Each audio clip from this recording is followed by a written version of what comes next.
O tio folo fa mafatalo fatu le dei fo itaia o manino le taia o totoa i le malai fo mai o si o tātou watinu o i whanunga le lei. Ia mātou ni usira dei awa o lea ua vaaya tātou tau le lei le dei fo itaia o. Ia ngā le lei o lo tātou matai siri le langi. Ia i le ala fai mai o le tātou watinu o i so o se tafa o le nei ke lope a mese na fo i mātou i na ua doe lua se funu minute o na tā lea o le tūla e valu le taimia mātou ni usira dei. Ia au te lo foi o la wala tale iwa ia Samoa. Ia au fa solo i le au uli i Amerika manisi fo yo antunu ui fafuatu. O sia matou fo i territory nei New Zealand. Uyo lea, ia fa talo fa ile nganga. Ma walunga, ia male nganga fa alo fo i le nei tai au malai fo mai. Ia o lava ma ua le nei por kalame ia ma tau pula mai le nei tai au ia mantou New Zealand. Ia ua kau fa ale ha fo i le mele o le usu kai au pe anu te fai atu. A tonu a mazani le usu atu la epa fa vetai. A tonu a mazani le usu a ia vui o pe ia o tupa i ma le to te le lava o e ua usu po. O ka ikala e kau fa mazani le ele o le moe umi. Ai ona pe ua mazani a fo ile le show fa afi. E kele ala inga seki la uia alam fo ile le pose mea o le iwa o te ala hai. Ia ngā makai fo ila ia. Ia au yo lea. Mo tau tuai la sia matou a mi ono lo tuai mai le official tau a mata sia matou porkara. Ia au e lea faina lea. Ia sala ia vala. E fai ia nice fa mai le kara fa finge ma ko sa va. Ia au te toi fa talo fa mo fa tu li mantu. Ia ile nganga i tu mul fa alo malo Samoa o le tu tofi. Ia e tara tautonga e tara tofi Samoa e le o se tu triola. Wa umo na tofi e fa vai fo i le tua. O le ala le ma fuai ona ia ile nganga o le nei tai au ia au mai le suafa manu malo le tua tātou te miritino ai pe ia upo le tusi fa mai pe e ala le tai au mai ai tauto le po ia tauto no o le tua e leo o ia te oi lo moi a e ala fo ila le tai au fa mai ia tu mulo lo to le vivi i mar fa tai i le tua vai tala le tusi no winga la e ta ua tele le vaenga le o le toe mlei fo mai whanunga le ni te au. O se toe whapuponga le o le tātou por kalame fo i le o le combined media. Fasoa. Le sa tau amatamata mai fo i ni nai masina wa mua atu. Ea, so e malasa for raili na nei. Le ala ua yailo na toe faa ua wina ili ni fo i tai au. Au te fie whailo atu. O ka ko haru sa ono bang por ka ko media campaign le ilang isi me fo i na ona sa wa uman fa felo i tato i yalo. O te fie failo atu. Ia o le fo wono fo yer no fo tavita inisi o tato wa sui sinia o le tato wa media panel nei tai au o tato fo ua mfaio na no mai. Ia se i toe sa sa ale fao ma toe soa le pule ma toe fa soa ma tara noa i tūlanga lava i va inga fa media. Ia awa issues mani mata upu sa tūla i mai vo i o le nei vai aso ma le la fo i vai aso o tuana yatu. O te fia mua fa ilo anto o le o maua le avanoa. Ia ma le sui ma le tonu sili o le tātou por kalame o le si ufofonga o le tai au fou ia le sunga le usoli ia le mani e tore sunga tuila epa whaafita i sua. Ia my Long Beach e California i le reivanga fo i o le tai au mātou i New Zealand. A au te ilo upusa vadivali atu lea ulia a ilantou i Amerika. E le ngata fo i lea, ia o lea ua iei le tātou sui tamaitai. Lea ngai whainga kā kele le se furu pasenge lea e kausa idi lava. Iyo o le fo wai tātou sui tamaitai. Ia ai o le tamaitai o tamaitai o le fionga i le tupai. Iyo ia awa fo isi o mātou i tū maloma si o mātou nuu fo i ainga o māwaenga, ainga o nofo, ainga o papa. Teine fo i mai le motu tele i salafai. E salafai ia o le o tau sisila ia tupai. Ia masieta i lunga le tātou por kalame. Le ngata fo i lea o lo tau whaofi mai le saa. O le avionga ia pei, tamaiti o le ala taua po le matua ia tau ili. Lono winga, ua matua a toa lava. Ia le matua au waa. Ua iei kupa i makau ili. Ioe. Ia male makua o le kumalo lea ioe. Ia asiata le fai mafonga. A ua iei male usori al maria kua fefeeri. E makau kia le penolo le leita ea. Ai au te rei whaafeiro i atu. E a ona o whaape mua antu i le tau tato au waa. Happy press freedom. Awa o ngei e le so korua me. Le wha mana tui nai fo i e le ralolangi. Le saolo tonga, mō tangata, tusitala ma whaasaralau. Longo winga ua matua ta o tonga le lei al tatou proklame le rita au. Yeah, good morning. Good morning. Ila usunga tila ipa. Ai mese wala fionga tupa ili nevanga o tai au. Yeah, so fu manuia. Ma lor fu manuia asiata ila ftalenga ide. Vai malai. Yeah, ma lo fo ile fonga awasa mo malana fita fa. Fonga fatala fo I to fat pai. Yeah, mo le ia manoa fa au tato maua. Talofa. Ya, patalo fatu tupai po e lunga lava tatou faasoa po o faisa uipuki. Ya, so I fo manuia whaftai le nei tai au manuia wa tatou ala whai mai whanunga le lei. Maua le lao whapea o ne tatou whaasoa. Ya, whaatalo fatu fo ile mamalu o tatou paanga mai o whaafonga mai. Ya, mai se ai ia le lao le o tamali I o tatou atu nuu. Ya, so I fua whaatalo atu le malu. Ya, tatou fusi ia whau o malo ili nei tai au. Ia ile anga le lei o le tua. Sapa italilo na ngā lofa. Awa umawhai o na malei fua mai si o tatou watu nuu New Zealand nei. Whanunga le lei. Oro tau mawhai pēa se tatou e join mai ia le fionga ia BI. Ia, au le na maua le tatou so ta inga atoia o le audio le tau whaafru mai. Ia, ona ato fo ile o tino wa atau sili. I le nei tai au. Ai, ona o lea mate I tūlangi whaatasi ma le fionga ia tupai. Lea lea la ofisili atua I lau sunga tu lepa, lau soli ele mali atoa. O amai I tatou I Amerika, me se fo California, Long Beach, le nei vaenga o le aso. Wa tase fia a ua fo ini ato le nei aso, I le tau tūlangi. Paftai asiata, o lea ua te ale titi le tula suma lua, e pio le masania ilo no winga e lima I tula ua valabalai tatou. O leo le a tare tasi a matou ia ai o lo langi le nei vaenga le tala fatai o lo matu no foanga e matu te tūra lata lava I le sami I le yo a o le tala o le tau le nei tala fatai le teminei o lo langi le lei ia California ma whalalo. Ia, whaafitai o le nā, wa maua uma to tero I la jau o lo la tau tāpena malanga fo I Amerika, ia po nisi fo I o lae, o le a to ai tau nuu I Amerika whai ngā malanga, ia e tā ua lava. Ia le tau sila fia o le tau mane mātanga o fia o lo ta o tau mai ai, ia le la fo I tūlangi le mālo te leo meleke. Ia ona e whaamata pipi I tia ai ese tama I pito nuu I tate iai to pa I o a mai ua malama e ko piko ngu. O leo tau vavai atu ia ufa malama ia pe o tau tawhatafa mai ata. Good morning. Ia, malo so fua asiata I o e leo te titi lo atu e forecast mai ia whafo. Pe e fōlinga mai e timu le aso. Ia talo sia ia o I fo le taimi o le tātou wha moe o le sitsengi. Ia e le o mamawhani timunga wa le mato I tūlangi ngei mangeli. O le ia le ofisa au tū e whai e le wha moe. Ia, ia le angale leo le tua. Ola umasani tupai ma tuila epa. Ola umasani e whai aso timunga. Pea uwa ai fo iliru ke sau whafo malo ufale. O ki sau la kua uri masisi uri mailunga ma u whai atu I lea tua. Ia o a lea taimi ma lea taimi walangi le lei. Iyo, ola una ngā masangi ke sau piu ti tango vavao fo ilele le timu mo vet. Ia o lo le taimi lea wha mole ta ma ta o filo le timu e wane. Wa e tau mawhai e whai tūlanga le tupai nā i tato pitonu I mangili. Le ai o se mea fōu le wo whalonglongo tuai. Ia, o ea siata, ia, te whate tai fo I la, iai, wa ta tonu o mea le lei uma mea o e tau mwhai, ia, le la whate tai atu fo iai. Te reilo ia tu leipa, wa te ilo tu leipa, wa masani fo I le vaenga le a tu leipa.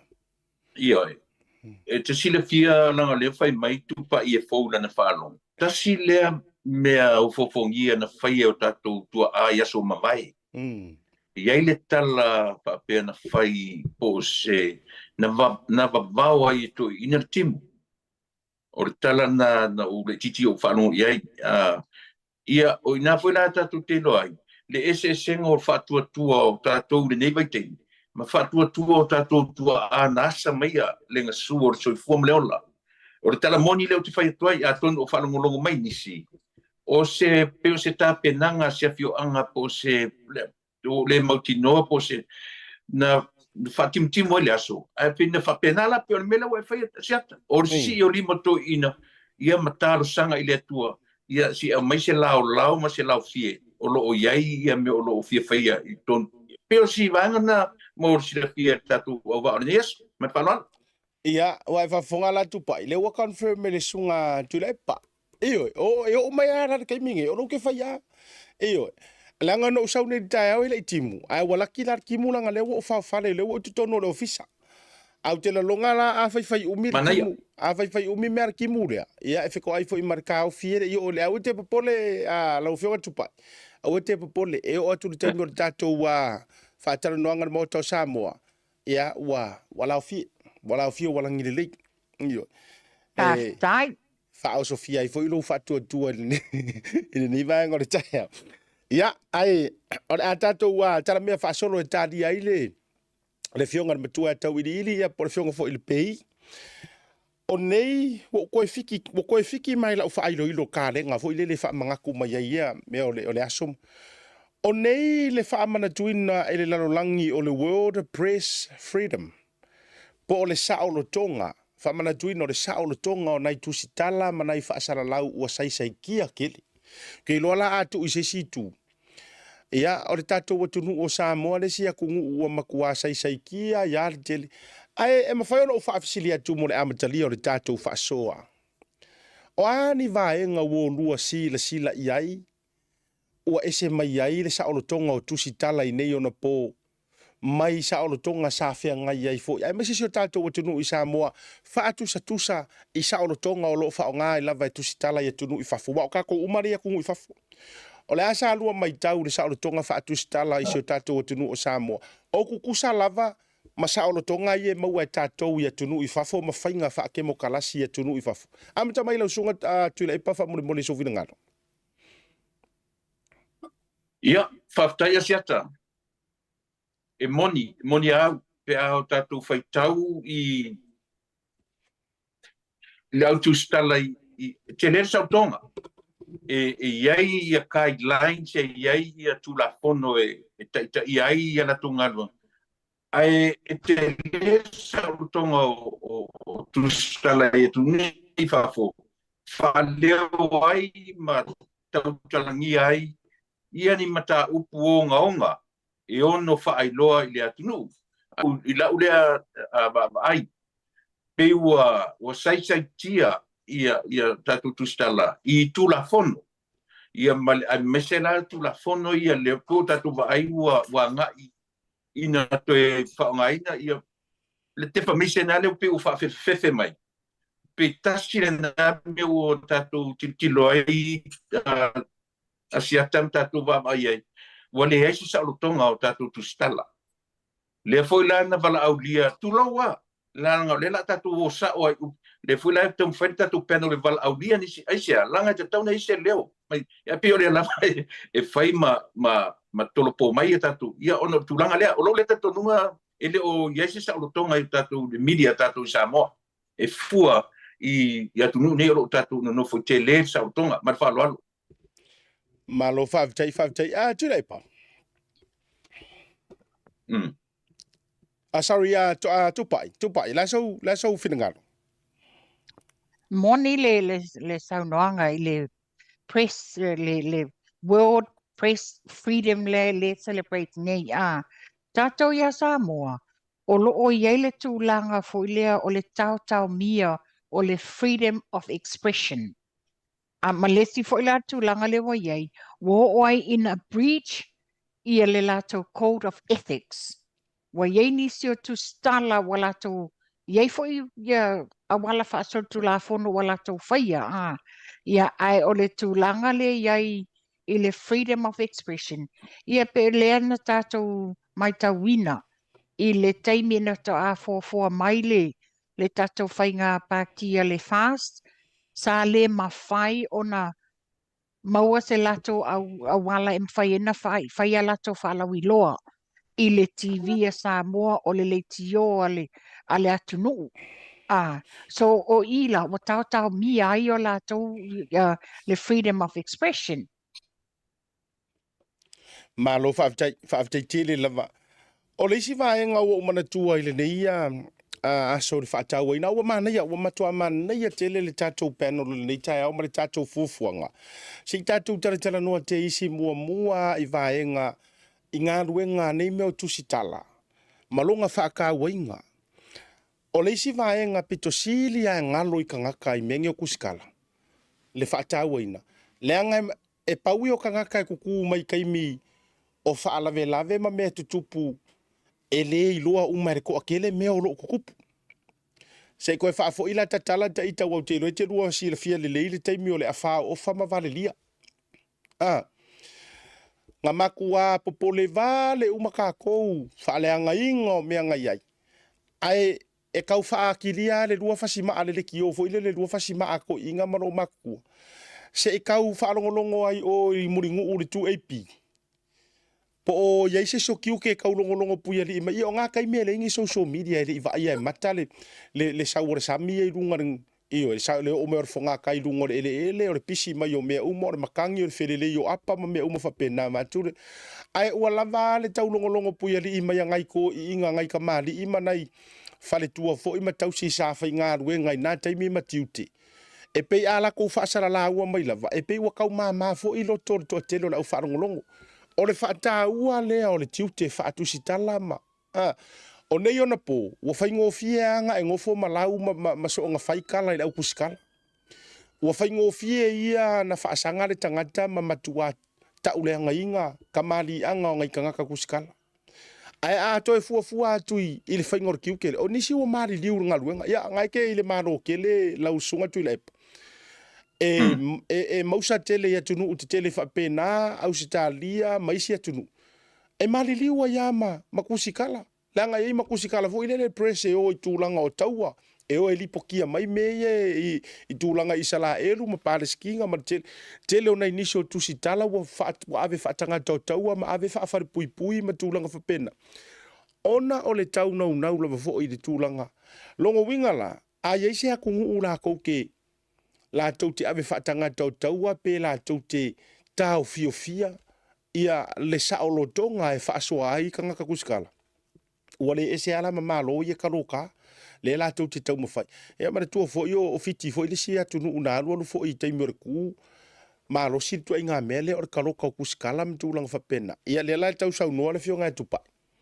Sa kupu fo ila ia ka kou pa inga renga ke aku ngei ma o le upi e tau marosi mai na whapea tātou ai a Iyo, ai a tau mā tanga mai le nei teimi. Ia alanga leka ke vai akua. E pe o le ai tau mā losi mai le teimi le nei ma le tūlang. Ai o le whaata ua ia. O le ngā ruenga nei tangata tusitala. O te le lopo ua join mai ia le fionga ia PI. A whaatalo whatu PI pe whapeo le wai maua mai tatou whasoa nei tai au.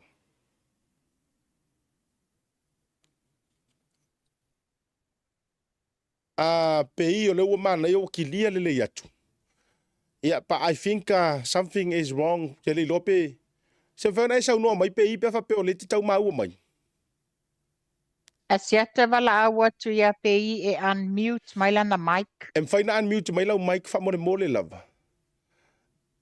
Pe i se vaenga fo ile le lumo lau laptop e. E mwhaina tau na unmute mai e sei.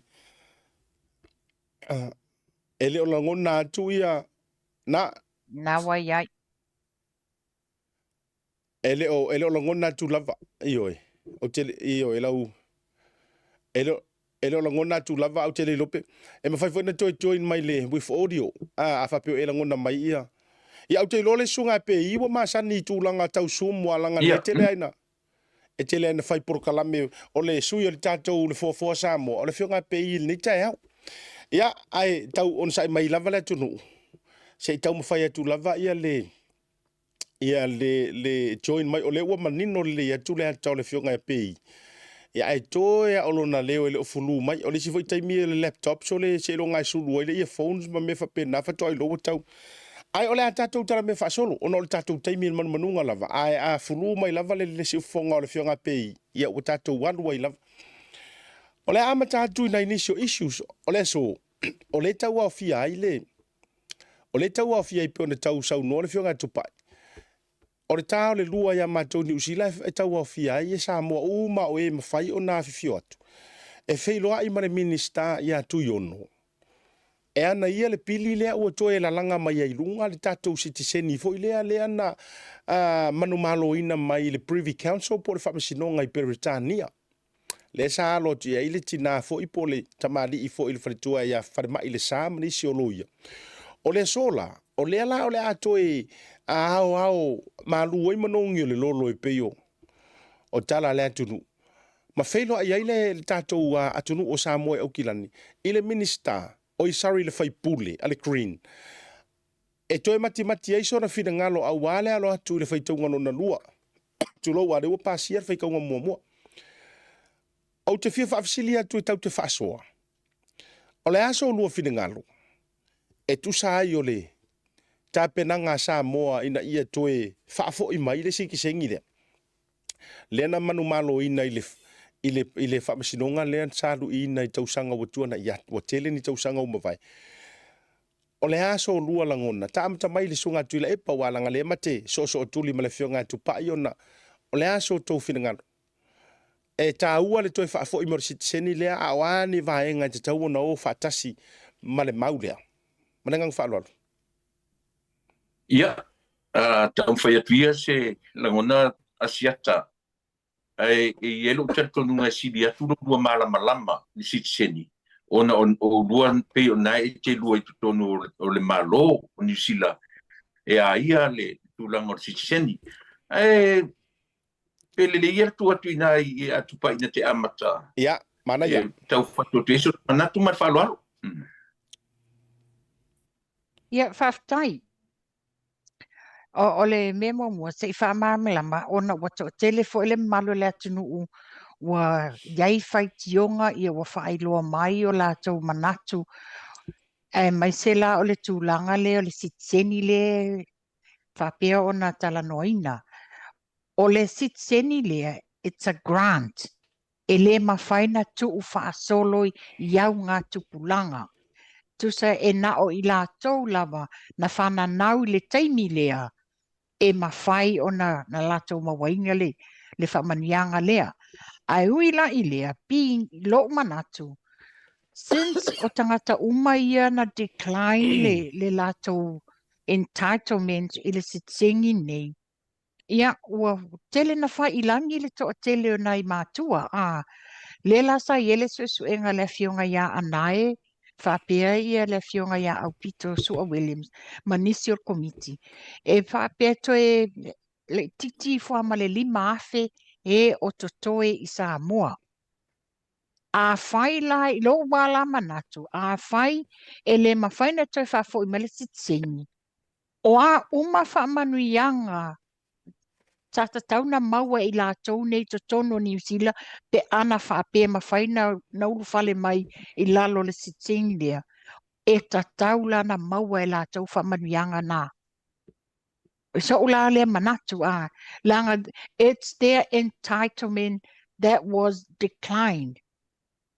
A o le manino ia ala tu la fono o I lātou na whananau le taimi lea I lalo puleanga New Zealand e iai le lātou ai a tatau e maua e lātou le grant of citizenship lea pe fona tātou whafonga ma I le tūlanga I le tina lea na vea I le Privy Council ia whalma I le sā.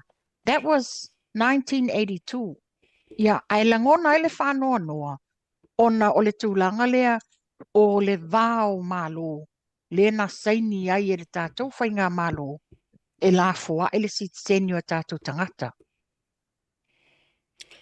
Malo whaftai. Ia, sau no mai tula e pa ready mai ala fionga ia PI ia ua join mai lava I lana sau nonga. Ia, whaftai sia. E pena leua tau manino atu. I se awala e tau whaitua so ta manatu le a foi I le siseni alo tatu au tatu tangata ia ona o leua fitalai foi ia tupai e malia la sia u tau whanono atu asiata a whapea o se grant citizens o lono winga e ia le taimi a fioti umara tangata i lea from time to time. Wale ai fo lan tangata sa ta manatua o sisi seni fo le e tu fasolo. E umatu matua pale mai whanau. A le lau te e sela lau whanau no atu. E moni na le mele wa mai tupai. A whaila ele se seni tu fasolo. Olo no winga la o a ni benefits. O ani me e anga ba ai tangata nei. A waile ni ele se seni fasol solo e fape e mai whanau e whaawau le mele a. Olo la te tonua. Ia. Ma wana sina le mea. Ia e te tau pia o le ua tau mawhai e sia min style o se Samoa. Ia e te tau fulana lango o tātou atu nuu. Langa lea ua manatu mai tangata ese. I o tātou tangata. O te manatu whaila a whapea o le ara tau sanga i lea tau sanga. O le a se toa tela o toe within that time frame.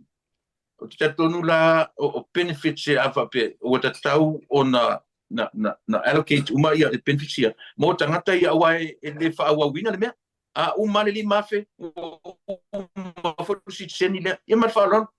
Malo whawhitai. E moni le saunoa ngā lau sunga tula e pa me seo le whamani no ngā mātango fia le whiunga tupai.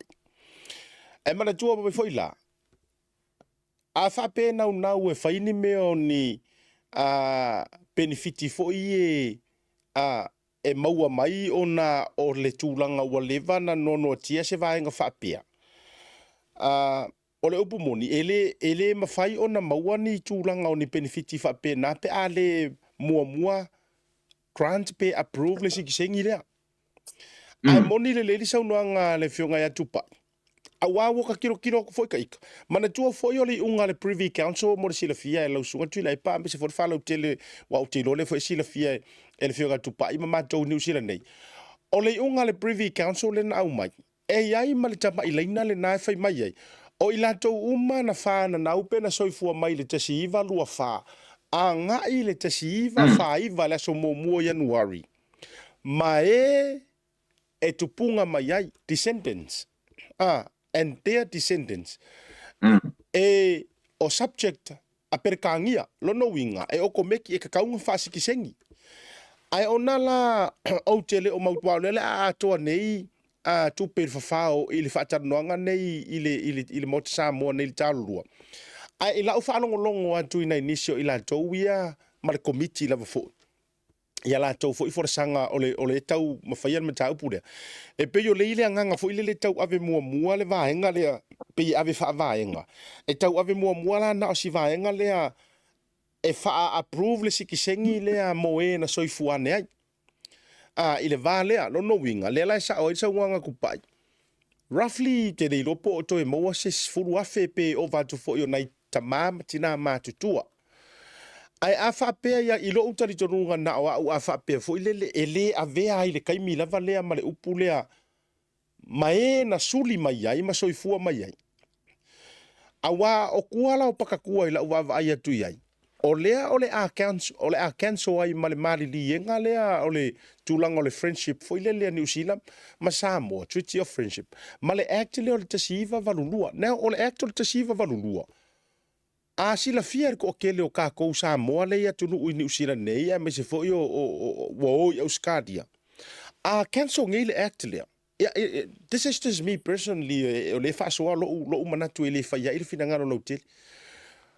O le a cancel ai i a kako entitlements fo i ngā o Samoa tui la epa ma le whafonga mai le tunu. E ngā o Samoa le kungu le e se mai a o mai ngai wongofo mau. We don't have to wait for 5 years in order to apply here 16. Nga on kako o maya marngofo mau Samoa. Apply ro markako 16 ioi. Ele ese tasila na entitlement or kako maldienga le actor tasiva valua. Lea la e ongo ave ese. E cancel me nga pe approve mai ele. O isi o vaenga o tulanga fo i o agreement or quota. E au kei lo fo la strip off nga mea matulanga whapena. E a hau fo ila ia e vatu fo ilo ulo ngona vai na wa una whalau tele fo ile soru finangalo. Even fo ila ia ila tau le nau le free visa. Ai si whakula ukala. O le ale au ngā le free visa ai ke le ngofo mauai. Awa a tilo la ni usila ile tuainga nau le fainga I me o free visa travel. E mafuanga ule na lai no fa to wi I meia. Wai kasiar kilo le malongi usila. Ole maunga ole au ova mare au ngofo fa so kula fo ngole la fai ko inga mele. Eyoi. E kasiar kilo le malo ma tilo mai. Okay, a fainga la free visa. Ia ele ya sia e si ele kranto siki sengingo mai do kanga ngofo. Ia malato sudi na mai le no fu fa so kula oi fa le tula fono. Ai aka ko alu lo I me ka o free visa. Ia ua kako ua lewa ngi usila le tuainga me fo ilele o le sau sori lo sa moa nga me ka fau. Ia ai matua mo nga ilo male nofo fa soli tula fo no li tula ngale na makele fo I maisi mau ngasu fatu ai fo. Ia ai o le vaenga na o le that's why you to look forward for ya wia ifina ngalo o sa moa I to tele le nei yaso. Ia se au va tu ma au mai. Awalanga ka ko ke kilo e fai fo le pengi fiki o si vaenga. O se vaenga se minority. Ia a ongisi fo yo vaenga o le a mawhaionga ave e sea mai ai. Ia ai ia te tala le tō whawhitala. Ia ai toi la whatu pe ise se e toi fia whapopor vaenga lea. Ia ma se koe kausia kia kupere le whionga ia pe I pere I tau seki mai lama. Nelei asiata. O le tūlanga le whamaoti. E toi 5 afe e o toi to tono Samoa. Sa whananau mai le lua, le afe iwa se lau lua wha, I le afe iwa se lau wha iwa. Pe o le nau ta inga le nā le sa taumawhai e fo I le whionga ia anai. A whai lava o tūlanga lea, pe ona sau noa le whionga le li pale mia New Zealand, la tau te le talia ina le pili lea. Sa iei folona manatu, e le pāsir whai taunga mua. Ia ai pangalia le na pasia o to tele la to ale tūlanga na le sa iai na leina a mai le to fai le fionga ia anai mal komiti a fai ala tūlanga le la to tele faina fa ma oti mai le sitsingi fa au ngala benefits ta tau na maua la to nei wa truthfully that's their legal right. Ai wa te enai lalo le awhiwa se lau walulua le act. O le Treaty of Friendship le wa e sau noa iai asiata. Mana tua o le Treaty le of Friendship I le taimina wa tuto tasin malo Samoa. 62. Ina ua tu lai mai le wha le tonu lea. Le sa whai ei le whai unga I le taimi o le whainga malo a le fionga tamaitai pale mia ia Helen Clark. Mana tua le quota lea Samoa na le lua lava tau sanga sa mawhai na fulfill le quota. Since then, loa, ua le mawhai na toi atoa mai le quota. Ai o le mea lale na whai le taimi o le whainga malo lea, ua whaapea mai, o e uma o loo mai Samoa o loo mai New Zealand ta whawhao. As long as you have a valid visa, e mawhaina e apalai e te nofo mau. So therefore, e te leto e fo'i Samoa e te apalai mai, ai sa ili loa sau pe pawhai ngā luenga I te tono New Zealand, ma wha ngā solo I loa, then e mawhaina mawailau nofo mau. Ona o le tutuunga la ia, I le quota le nei e leo atoa le quota, ia ai manatua. Pena e sau noa, e na o Samoa le nu o Pasifika, e qualify lai lalo le Treaty of Friendship lea, a whapea lewa whamanuia o e te sau New Zealand. A e saua wa umana e tā pena tā whailau suenga o mea mana o mie whaatau tō e lau si sengi mawhai. Nana e tau nual malai waalele mangeli. Ave saoa o le Official Internal Affairs e alu atu lo inga lodge ai lau application mo lo si sengi. E le pe o isi atu nuu e whaatapulaa tau sanga e mawhai e nofo I tono New Zealand. Wato a mawhai na apalai lau si sengi. E na o Samoa onga o lalo la leo ai inga o le Treaty of Friendship. Ia a le la whalolongo atu whapea o le a e tau iai se a whaina o le tūlanga lea. Ia, tā lia ia lupe maungi le nei aso le tato whamoe moe. Po o le a se tala wa le la tato tu fesili uma fesili nei. Po o ani a fianga. What impact would it be? Pe o le tūlanga le o iei nei ia I le tato le malienga iei inu e lua. Malo faftai tele mon le vaenga le. Tau ia, le ala foi le Samoa, mana tua. O mantou ia fatu sitala. O le fa maite. Ai o le fa ka ua le le. A fio atu pe a fa pe ma faiona e a fio atu nei mo te Samoa tatou ia ni usila. A fio atu nei awane i o ti tua se manatu. Awa fo ine I faali lo langona. It's a freedom al manga ia fo. It's a freedom of speech. E pulea oe wai le fa pe ava kulo manga ku. E le fia i le singa ki e le wa poro kai fua o e le o langa anto le ai. E au watu au mai. Ai to ai le wa matangi. Fa mole a fa pe o maua mai le fionga ya pei. Pe ma fai ana join mai lai le fa nga mai lo telefoni. Fa mole a walanga. Se ai ta wata lo fa tu la vai le fionga ya pei le tau fai mai. Ia au te le o mai lo pole ana mafu anga wale o fulu mai e se leo. Ai pe fai na try mai instead of laptop. I try mai lau telefoni na uto e senda tu le tatu o le link lava na. O le link ana e tasi. E ma fai ona whaonga mai au whaonga solo e le tatu. Ok, la tatu atu le si vaenga. O le mata upula lea leo te whawhawsi le tuai no tau maua whawhatala le mata upule le I te le sa usu esu e ngai. Pato te loa po ma whai ona visosoni mai ia lua fionga tupai ma sunga tui la ipa. E iei le vaenga lea no te tau maua mai e tau whaatala noanga o le tūlanga fo I le ai le I whaia le nupi wha. Sau whanga wha nupi wha. O le tate vai e tupi e tā ua o le GSF. Po le Government Superannuation Fund. A tātou anai o tātou mātua, anai o tātou tua. Ia o tau tua amane o mātou mātua. Sa whaaputu tupe mai o lātou tutongi, pe na tipi mai o lātou tutongi mai se vai mea o le tasiva, ono se fulu a ngā I le tasiva fitu lima, a o le I whaavaina le tūlanga whaanupi wha. E me whaionga lua karakala mai, o le a le whaalau te lenga o le vaenga lea tupai matui la epa. No tau maua nisi o lua whaatalitala noanga whaamole mole, a o le a fo ilo no whainga ai e se whaamaunianga o le vaenga lea.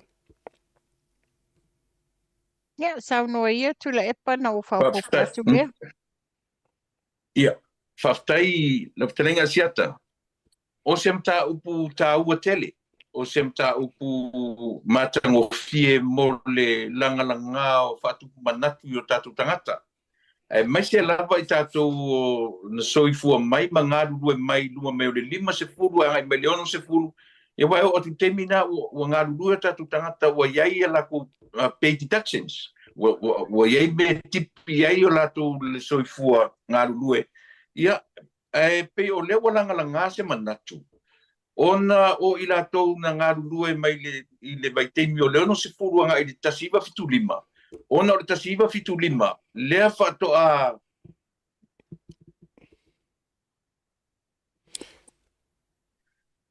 Ia, sau no mai. Le fato a faile nupi fa I le tasiva fitu 5. Ai o leo pe o tausa ili ia tu tangata taimi ngā rurue o la tutua a. Na manino, na iai ala tu ia o le maua tala peina au mai ia I se a foi. I se me po le whaafe na au mai a whape na nisi o matua. Ala toa telo matua o tutua ama matua. Mari liu lapa. Ele iai se tala o le tupe mai le ono se fulu ngai tasiva fitu 5 po le mea ua whaanumi whaatasi ma le amtanga nupi wha ia pe me whaatuku manatu tātou te taranoa iai man whaaloalo a seata Malo whaaftai tupa iei se whaupoponga Ia, o le tūlanga lea, o le Government Superannuation Fund, o lea foi, o le mele sa whai nei New Zealand. Ia ina ua ngā lulue foi o le tātou tangata, sa tipi mai eia latou sa whanga. O le Government Superannuation Fund, ngā whaavai le tasiva whaavalu o langa act, o mana whaatautoina le tūlafono I le tasiva 5. O tūlanga la na iai le o lewa whaaftai fo I le fionga I atau la papa aftiti I le langa mai ua matua I ngalo ngimo tele o tausanga. O le la ai ele so enga lewa o amata I le taimi le nei. Ia iai elo lotor so enga ona e fie loa ina ua whaatu lai le nupi whaasa mo le tasiva fitu 5.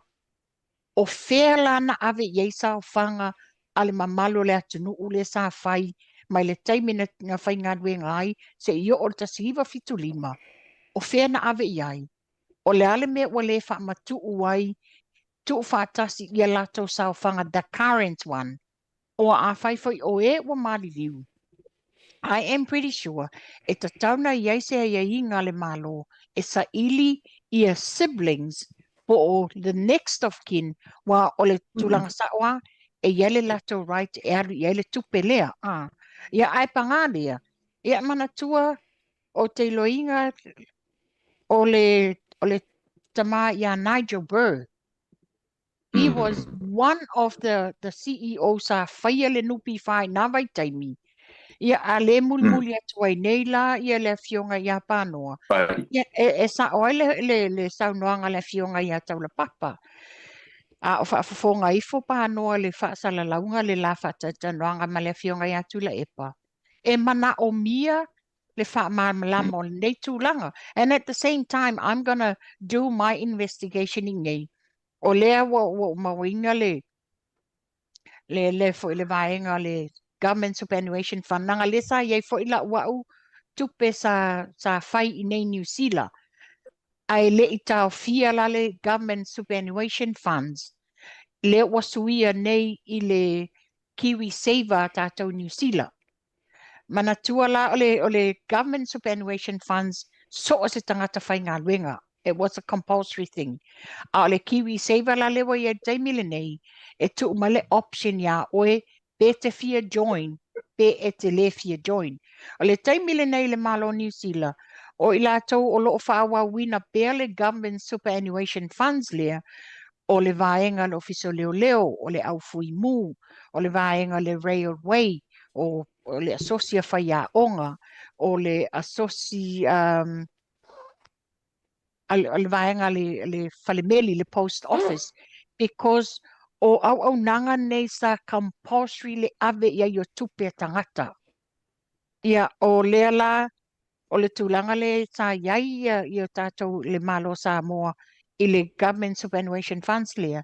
Ia o le fasilitele la le la fasili ai nei, o te ilonga a o maua me le mamalu to tele o le atunuu i le tātou whaatanoanga nei. O le a iai whaatupu manatu ma fasili i le to tele. Se isa ili sa o whanga o lato mātua po o whea o whai iai. Ia e mana ia o lewa amai tōna tātou pokalami. Se i whalau i loa. Ia e tele i fo i o ni manatu man su e ngale a whai. Ia na maua i fo i leo se tali manino le nei mata upu. Malo papitai tu la sunga te lai pa misa o fionga tu pai. E oro fina ngalo whaali. O le tāua i o manatu ma o tāua i o issue sia. Malanga e moni lava. Understandable for ima malama le tūlanga o le whaaua o le vaenga le o le Government Superannuation Fund because o le taimile o le popo fau lava lai whato atu to atasi tātou mai a New Zealand. So o la pe tau te carryinga mai a le system lea. O tūlanga o tupe whaaputu ma tupe teu. Whaalafonga fo ie. Ia ona sa wai le wale a fua atu le tasiva fitu lima le na whato a fotua i mele nu pifa. Ia, e moni aile o se taimi tau ma mautele. Ai o le fasili la, mai kua aku o le fiku lima. E fiku wha, fiku kolu, fiku lu, malu atu ai ase e tau leono lua, le tūto atasi.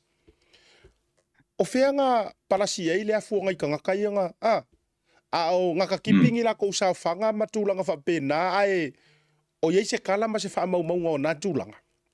Ia uio lea. E toi whaaua wele tātou whasoa. Tātou malolonga. Whaisi tātou malolonga masi koe kau siaki akura whionga ia pei. Ia po o kai seki mailanga audio. Mai an malolonga toi whaaua whasoa li tātou media company li tau. E fia Pacific Easy whaelo atu lana whaapitoa mo le aso sao tina male masina atoa o me. E whasefun whaelonga tupe tai lua se lau ta lau sau nia mo ana paanga. E lua se fun whaelonga mo Samoa, lua se fun whaelonga mo tātou i New Zealand nei. E se ina whaelonga se fulu i aso whareilo wa yaso de tasi. E afu atu las whareile se fulu o me. Manatua o lo whaawau fo i le whaapitoa e nao le lima tala tongi pe ai whaonga i le Pacific Easy mobile app. O lo avano fo i le direct transfer ti posi ma yelo tupe i le tātou account ma whaatino i lungo le telefoni la whaino mau tupe whamamoli. Ai ngā whaapitoa. Awari ngalo si lia male fitu se fulu a tātou la wa whaasopoli ai New Zealand. Olo awano fo ia tātou ofisa i o Tara o Tāhuhu Mamangele. Mo nisha whaamtalanga bala auli telefoni o Valuselau. O tasiono no pea siasi ile apia fōringa Pacific Easy. O lunga lo penga tawhailangi www.pacificeasy.com. Pacific Easy o lau paanga mo tupe whamamoli Samoa. Mo le whaongaina o le talo for voucher. Dial www.pacific40.com ilo penga te whailangi. O le whiriwhiri leo le au nanga i te whia whaongaina e pei o whatonga, prepaid, pili o le vai, pili o le moli, e mwhaiwhana u tuai le ta avale le ngata whailea. Tūlanga tau i tau mafa, ia po se keke o le whaipoiponga maso whanau, e mwhaifoi o na okai, tau o le whausiaino o whale, mauta malawa i Samoa. A mai ona whiriwhiri le au nanga i te manau i, ona o omi leo. Ona whiriwhiri leo le whaleoloa ma le nuu o lo iai le nei whaleoloa. Mautinoa ua sa o le lei le whaleoloa ma le nuu. Whiriwhiri leo whai o le talo for voucher te fia whatawina. Mai le tolu se furu fitu se furu se lau tala e o atu lava i le lima se lau lima se furu tala. Ona whiriwhiri leo o le upu check out e whamautu wai lau whatamu. Ma le tua, whatumu o whamaumaunga i peo lo suafa antoa i meli po se numero le telefoni e maisio le tuatusi. Molo ainga i Samoa, ma le tua, whatumu le suafa ma le numero le telefoni. E lua awale mfona e tutongi na ilo whatau. Molo o avanoa le online banking mo New Zealand, ma le visa card, ma le debit card mo so se vainga o le lalangi. A mai aloa, ona submit leo o lau whatau. O le temi la vai mai ai lau whatau, o le awhiti se wha ai loilo ainga i Samoa, e alai se whi autustusia i le telefoni po o le imeli. E wha mautu wai le whatau.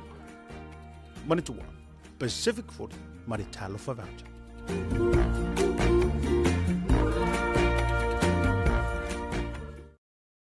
Talofa Lava, Tassie Market is here at the Maigere Town Centre, the heart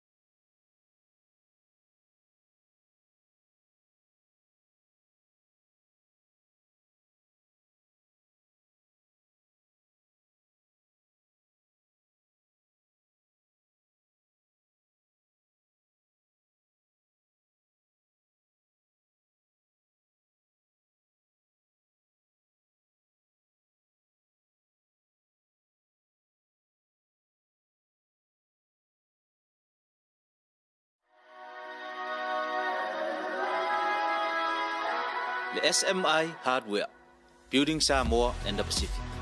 Le au nanga mo so se mana o ngai mea faufali.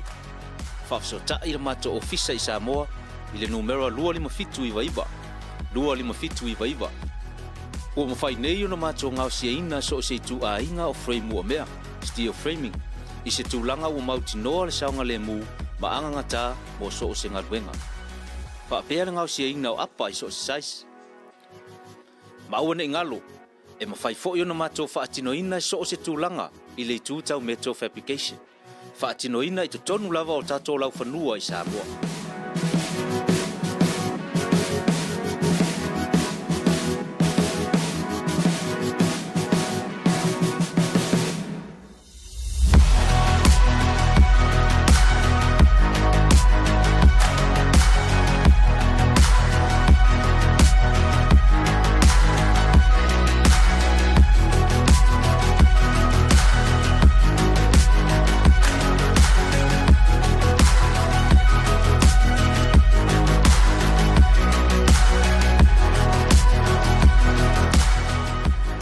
Taila mato ofisa i New Zealand le afionga ya Leslie Wolf i le numera olu atasi valuru o 5 olu atasi valuru o 5 mo so se fa matalanga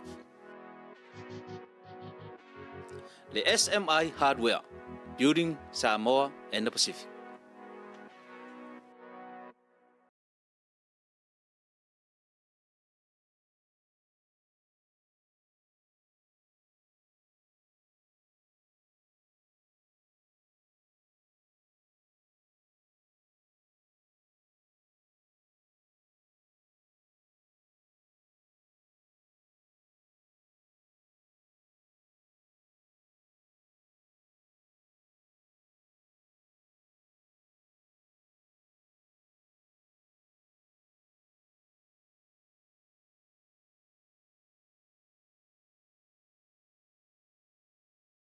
that unites us.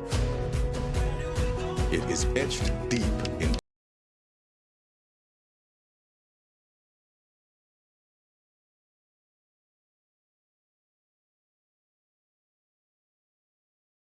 only the future knows, but we'll be there. Journey together with Digicel. Good morning inisio ilan tau fa toa malei fo mai whanunga le lei. Ai me sia mātou ia i New Zealand, ia, au te lobo le, vanga ngā lulu e mawheo a ilisia vai ngai Samoa, au Amerika fo ila tau. Good morning fo ia Ausitalia, au te lobo o se vai ngā le tau le ono le fitu le tai au nisi o stete i Ausitalia.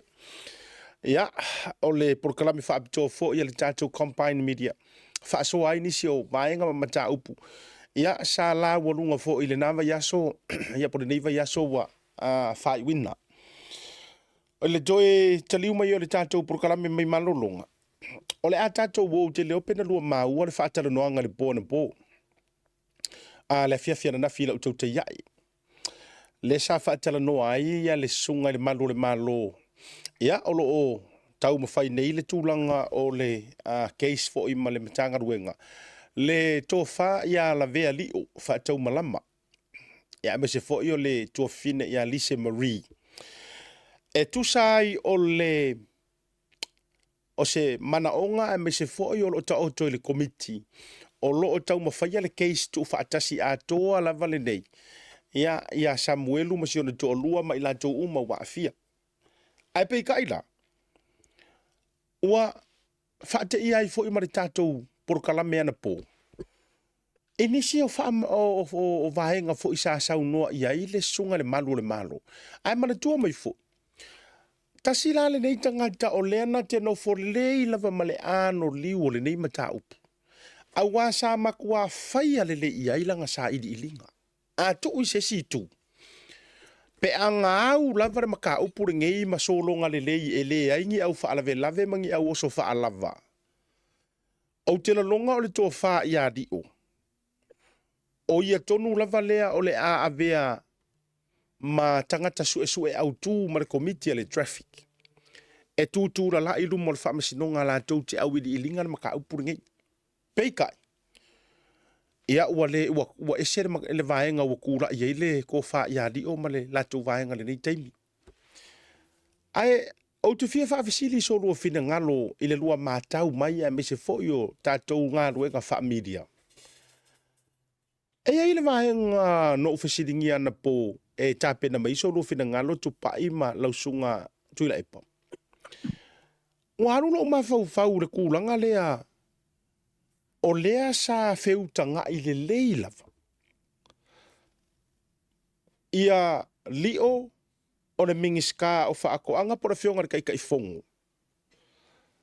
Ma le komesinga o leo ma le mingiska o leo. Maso ala upule le mata upule ina ua mai a se suenga na fautua ina ai le malo ia lio nga ke whaia. A o le io o le whaila i kai o le whaila le a o le ito e avea i tai le ofisa o leo le na talaili o na po. O la ofisili lai lo uma fau. Ai se anga le whaia i luma o fofonga po o mata o le toa whalea.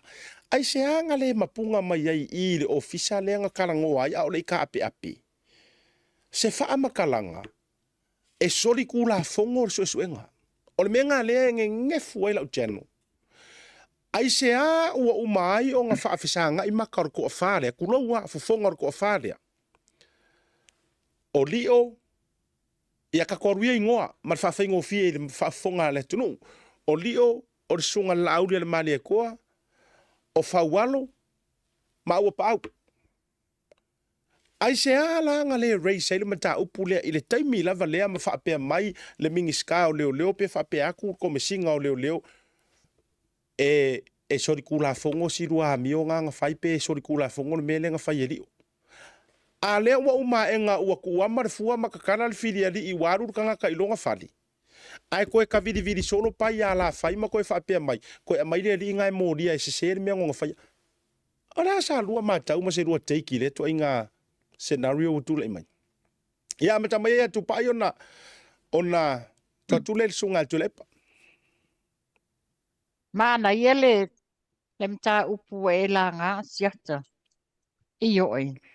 E whaate ia fo e moni lava sa tātou whaalongolongo wa a mai a matuni manatu o le whatatanoanga le case le tau whaiari o. A o lea whato a wha manino au ili mai e lio I lunga o pokalame ana pō. Lea sa wha manino e lio sa whailana suenga ina ua wala a watu le fionga lau le mali toa mō se fesosoani. Lea la ona e fia malama po le tūlanga ea ua anga I mai ai Sam o wha aoso mai e nisi po o le tūlanga e tau whawalea pe se tūlanga e set up le fionga le fionga le Minster. Lea lana ave ia li o le mea se isa iri pe wha maoni ia o le tūlanga le wha saunoa li o sa hana whaia sa tu fesili Sam a mai uma I fafo me o le loto Sam o le atonu le awala. Lea lana uma na whaile sa ilinga ale tau whaiari o. Ua ia wha maonia e moni me ia a mai foi Sam.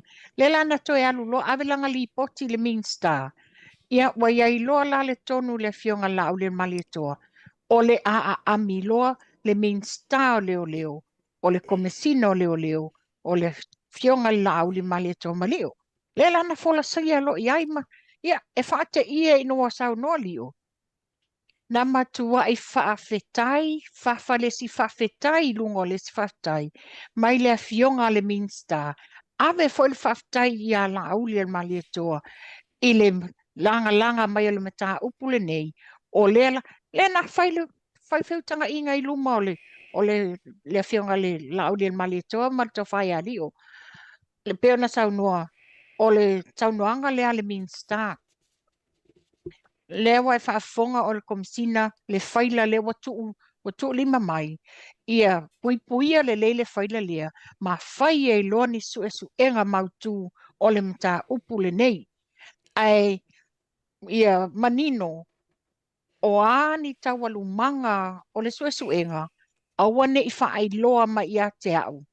Ona e iai le maso o tanga wawala lata ma le o loo masalomia.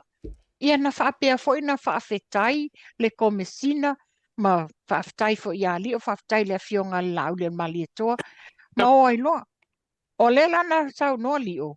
Na sau wale la ta wale o le ofisa o atu loa o ina na whai e loa ma le memo o le a transfer ese ia mai pautasi I le meo wha mautu wailo na tūlanga o le leo asiasi. O le a transfer mai ia mai pautasi. E sau I pia e ngalu lua whaatasi ma le vaenga o le tawale afi. A wale suenga o le mata upule nei. Ia sa fia o ia wa whai blava tūlanga na iai. Ai pe wa whaate ia na ia lua vai aso talu na umana whaatūlanga nei mea. Ai te wala watu whai lau tusi ale komsina.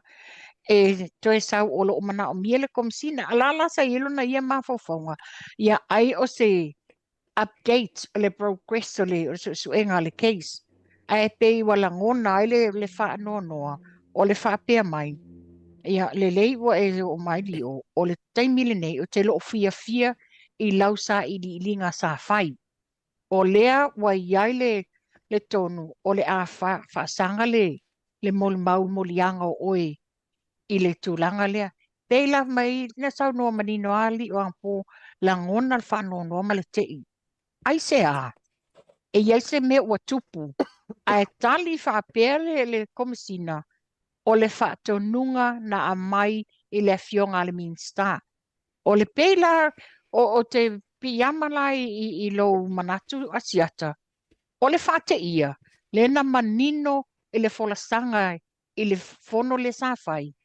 Aua ne I longoa mai a ia I tawalu manga o le suenga. Ona e iaila na pitanga ma lata male o lo masalomia. La whaafela na toi whai le Minster le tonu o le a charge lio e le o sao le tūlanga ia. A le na uman whamanino mai le amatanga. Ia e pe o le tūlanga na ia e whesilingia la o fea le mea le tūla I mai ai, o le ale me ua whaapena whai. Ele lei pena whaapea, na umaloa nei le whonotanga lea o mai, ai tasi le aso so ai. Iai se manatu, le ai ele isa o le mea na whai e lio. Sa tatau wana, longo loa li o taiminea, a ua lua vai aso talu na umale le whontanga le nei, o le wanga lue le sunga ya le, tau whai a lio, I te tono mtanga luenga tawa le afi, le feto, e lau te whaire su e ngole hit and run. Ia, ole, sa wha so le na asiata. Malo whaftai tupa. Tule pa. Whaftai asiata whaftai fo I tupa I. Matango fie le wharongo atu. Ai te whaftai o reo tatu wheloa I tatu a mata e whamatalaina lango tiri wharongo longo. A le leila o lewa maua le avanua. Lau amata sa o ia mai le taimi o le taranoanga. A le toa whalea. E mawhai tatu wa ai whale ma whauwhau I asiata mtupai. O le taranoanga a le to o lua o lo whaisusu enga. Ma le to o lua o victims. O le mea sili na whaanono e le langona. O le mea sili ana whaanono. Le whawhifonga le mamalu o tatu atu. O lio. O le mamalu o le malo. E iai fo I lona nganga e tau tala sao I mea. O mea la ia wa mai lio. E leni mea patu. O le mea manino a whawhifonga le atu. O tatou ai o runga le surface. Le la ua nga I tatou I lalo le le loloto nta upu. Au lea ngā lea asiata o tatou tiu tem whaiva. Le la ua nga I mairi ia mea moni ia. E whai iei whamsino ngā lea tunu. O wheni mea I lalo le la ufa peon whai. Umana wheutanga. Sile sila mai baba ai atu. Talano mai, talano atu. Fusi mai, fusi atu. Ta ape, o. Lean melo ufa mtala mai ia tatou asiata. E leo ta oto I le meo le tautonga na whai. O whea tautonga na whai. E leo I eilwha maoni. A whai o tū la pono pina ta ueli o nisi fu o whatanonga. A whai o tū la pono ia na tū la pono na tia ia o lo sai tia ai. Ia le minista, o le komisina. Whaftai o le waria e umamea ia. A o so ua manatu whaadia I le ta upu lea asiata. O I tonu ale I le upu whapalangi fo I le tata whatu o mea whawhau. E se amena le tau sa o I le minsta I le taimi o le whelo inga le. O le a whapea o le mea le tauni whai.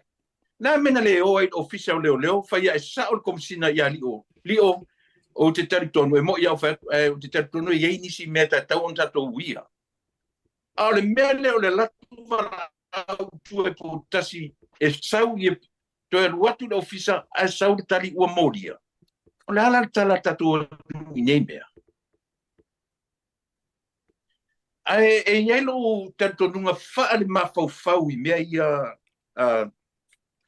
o upu ala tunu o si o tauso al masalo. O upu ala tunu Ioi, e whasare vale a sao. O mea I o tatu wawa ai atu iai. Whawhetai o lewa ngana le sunga le maru le malo. O te musu e to e tala I tua e mata ua Sam. E te talitonu.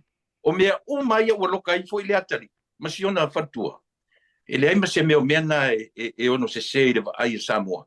Ma mea la ia ua tūle mai. Ma mea ia ua tūle mai. Asiata o rangona. E whaanoa noa lava lo tauwhi. Ona o whaurulunga o mtanga ruenga, ma tai o le atunu. To alua minsta, ko mesina, male inspector. E lenta mai tangata.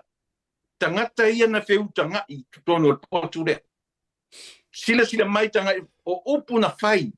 Wheu tanga I le tō whā ma le uta. O whera o toi mea ia. O whera o toi mea ia asiata. Wale sanga tonu, wale lopo whera to inga anga nuu o le tū maanga ma le vā whera loai. Pe a whai e lo tū la whono, o whera o toi mea. A o tū la whono fo ila pe o na langa tia se tasi o tū la whono. Mai le lua awhe ma le iwa. A whai o tū la whono le na whawhewhe iai. ma malu ki ai le la to fo I ia o le o sila fia ua sila mio Samoa ua va ai ma whaalongolongo Samoa se aua to na tia ni mea I le whaafonga le atunu o le atunu e mamala na upu mai le mawhai lava o na tatu ese mai le mea moni mai le atu man whaalala whaatai Tula pama ma le fionga ya tupai marunu fo le tunu pe tau whaafonga mai fo e makare kale aku le ka co-host ya o tau mai ke sau mo sa fa imale vix tau ya ele swinga fo le tau o lo soronga le me uma o le vaenga ta ua le wonu sau noina ha fitai atu pai fa fitai tu la palanga le la tato au ili fa media tato langa o le tato le fola o le tato fo ile ya te tau o le aso fo ile nei fa sino tonu ile ya te tau o le media ya ma tu stala e lua ka ngaka ia e makua keke ai le fa ilonga fesili le mata upulea ile tau te fa so ai mua o le ming ska leo lua o komsinga ia umala utilo o tangata la ia le la tato focus ai po o ai kongu lava lea e nofo ma le wha maoni o le vaenga lea awa a fuatu la il saunoanga le fionga a le tō whāli o i le tō laulonga o mata upu ia na whaanga solo nei a le ilo ilonga whaalo to i whale po le tribunals a leo ele i moni mawai la le mingi skao leo ele o la vea fo le mingi skao leo i se vaenga o le au moni maui e to o luasu ma leono awa ka kaulanga mori maule ia le fionga le mingi skao leo e sao o langa whaakongunga nga koe whai ei le whai unga lea e mori aloa ia di pe aka ko woa i mea sa according ele whaamatalanga lea na whetala iei li o ile fiafia na nafi ele tauta iai ai ona o lena to e sau noa li o e pe ia kangia mai e tau le eise whaamao nginga o le sau ngoanga ko mesinga nga whaiaku ia ona ua lewa aia o sau la le mingi skao leo e mori mau wai kakau foi la onga kulou mana tua foi o la to wa ia pisa mai ele ise silunga ma au kafa malalo e or kula fongo e te tau foi la ona maua se avanoa e fio ai le mingi ska o leo e mori mau pe sa o langa fai unga po sanga fa kongunga na fu hai ona to e suia le vaenga sa o la to fa le ai le na pe na fitala ye le to fa di a fa pe ai maua e ngala le kulanga o nga vaenga ele ise fa maungianga longo winga e palasi de komesinga le ku ai fu o le mata upu le anga ile mingi ska o leo tatou te fa mapu e atu mea ia ai ka oko ku mo fa fa ngo fie fa unga ngai fa msingo isa mo mangi maka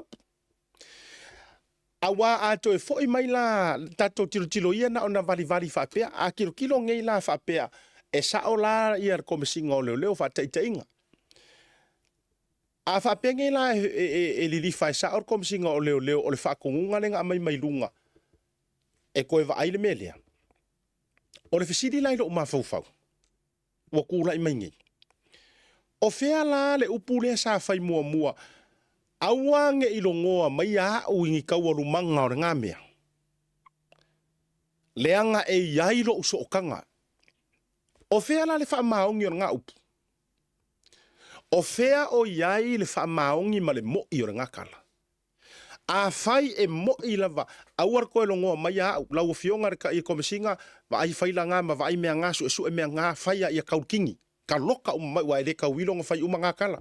Ka loka mai ka ngaka ngā e a ma e a fia maka upu. Ia marikala ngei, o ke le manga o ke involve le maka upu le awange longoa mai au pala. Leanga o lo ukausonga limongi, kulau kakoaru i mesa sao, o lo ukausonga.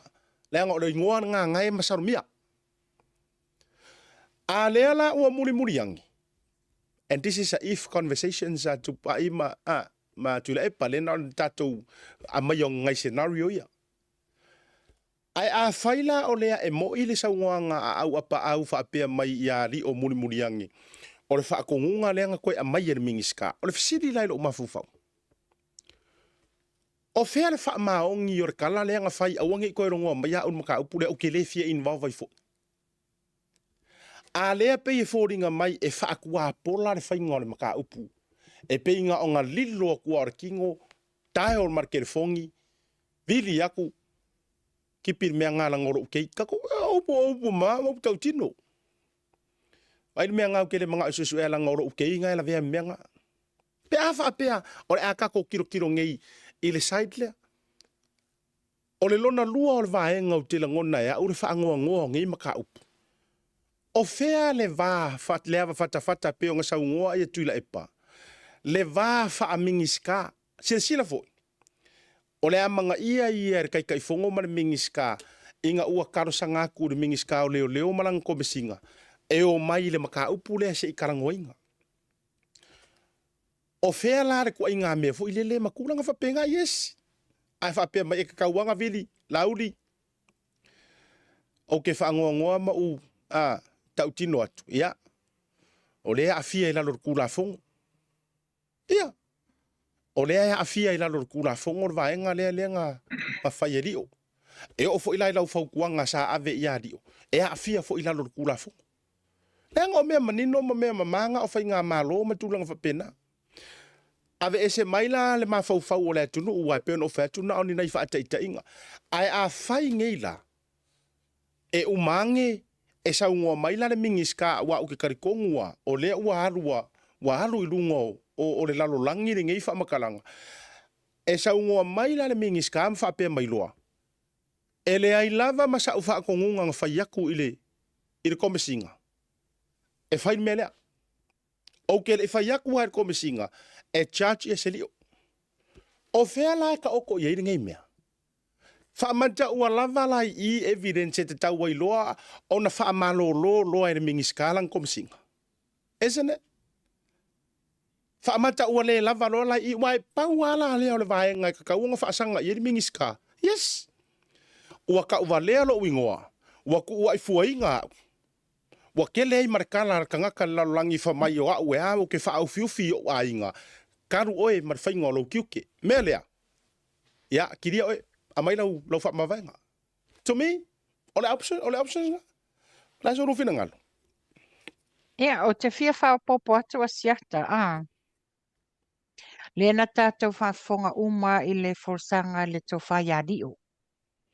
Ina ua whono ma le fionga le minsta ia la au le malietoa i le fionga ia whawalo le komsina na whono ma whai ere whai unga. A whaila 2 weeks later, a maile le polo inga le komisina te fo i atu li o ilona ofisa.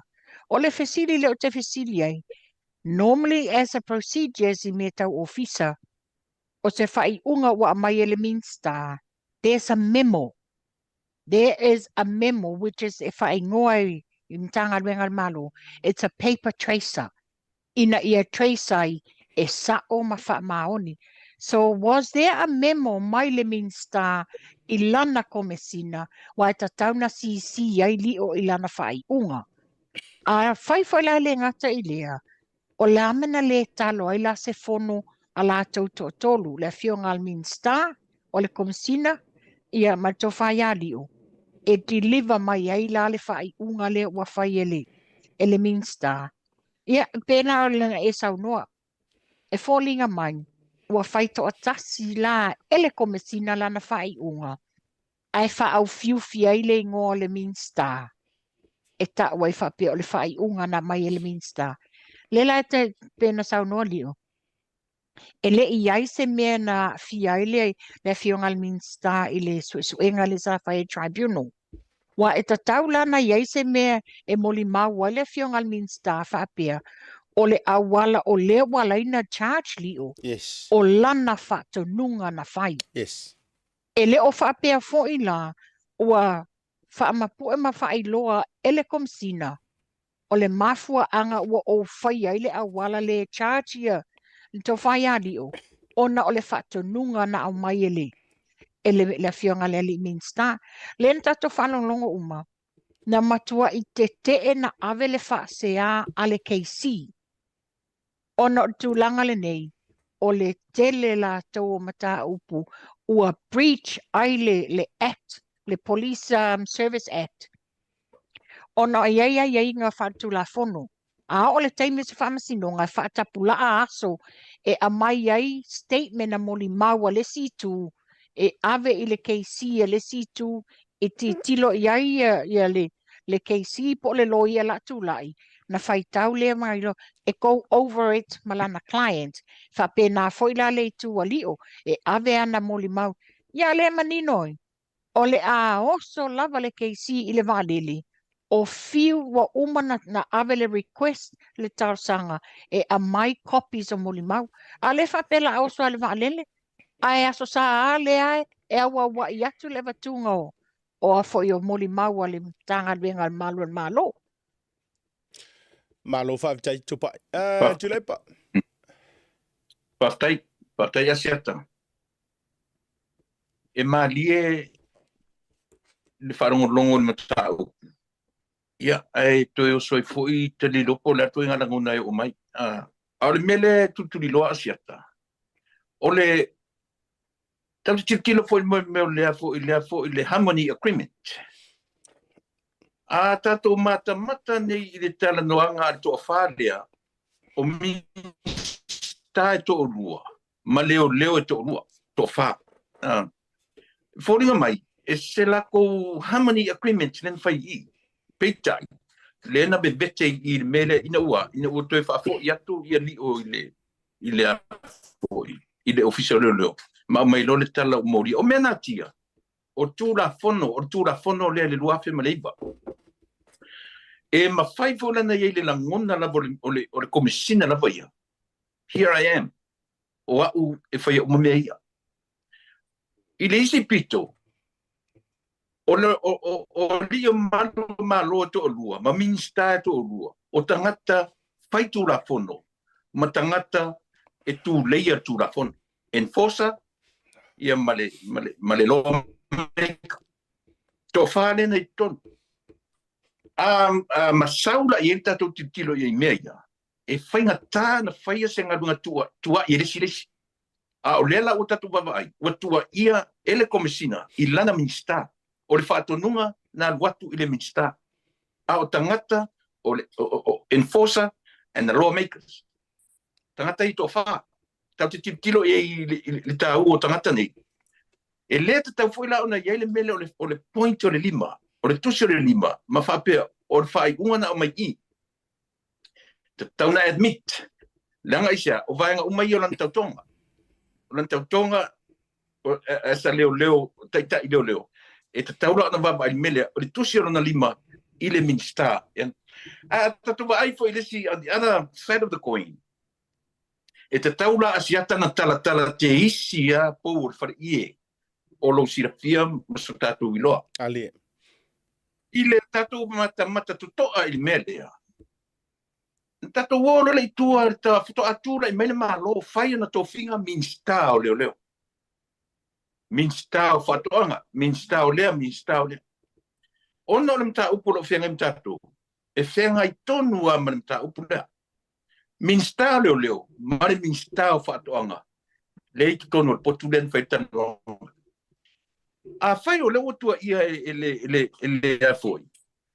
Ele komisina lana minsta o lana whatonunga. Tatu waila ia, tatu tam whai e connect dots ia. Ina ua whamawai ia le komisina taluai. E le i whaawhainga tā le whamawai. Ai mana tua mai. O leo wa tupu whaalaulabe wa umana oti tamaititi. Na whamawai lo ina. E le i ai se peutanga inga mere ta o watu ioe. Na whamawai lo ina mena na tau i te anisi. Sua se komisina pou. To a tele i applicants.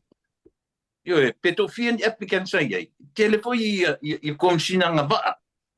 Na apply li position nea. Peitai. O le upu nen tatu, le matawina tatu, o lea, hand-picked. Ioe. Na hand-picked ia le komisina lea.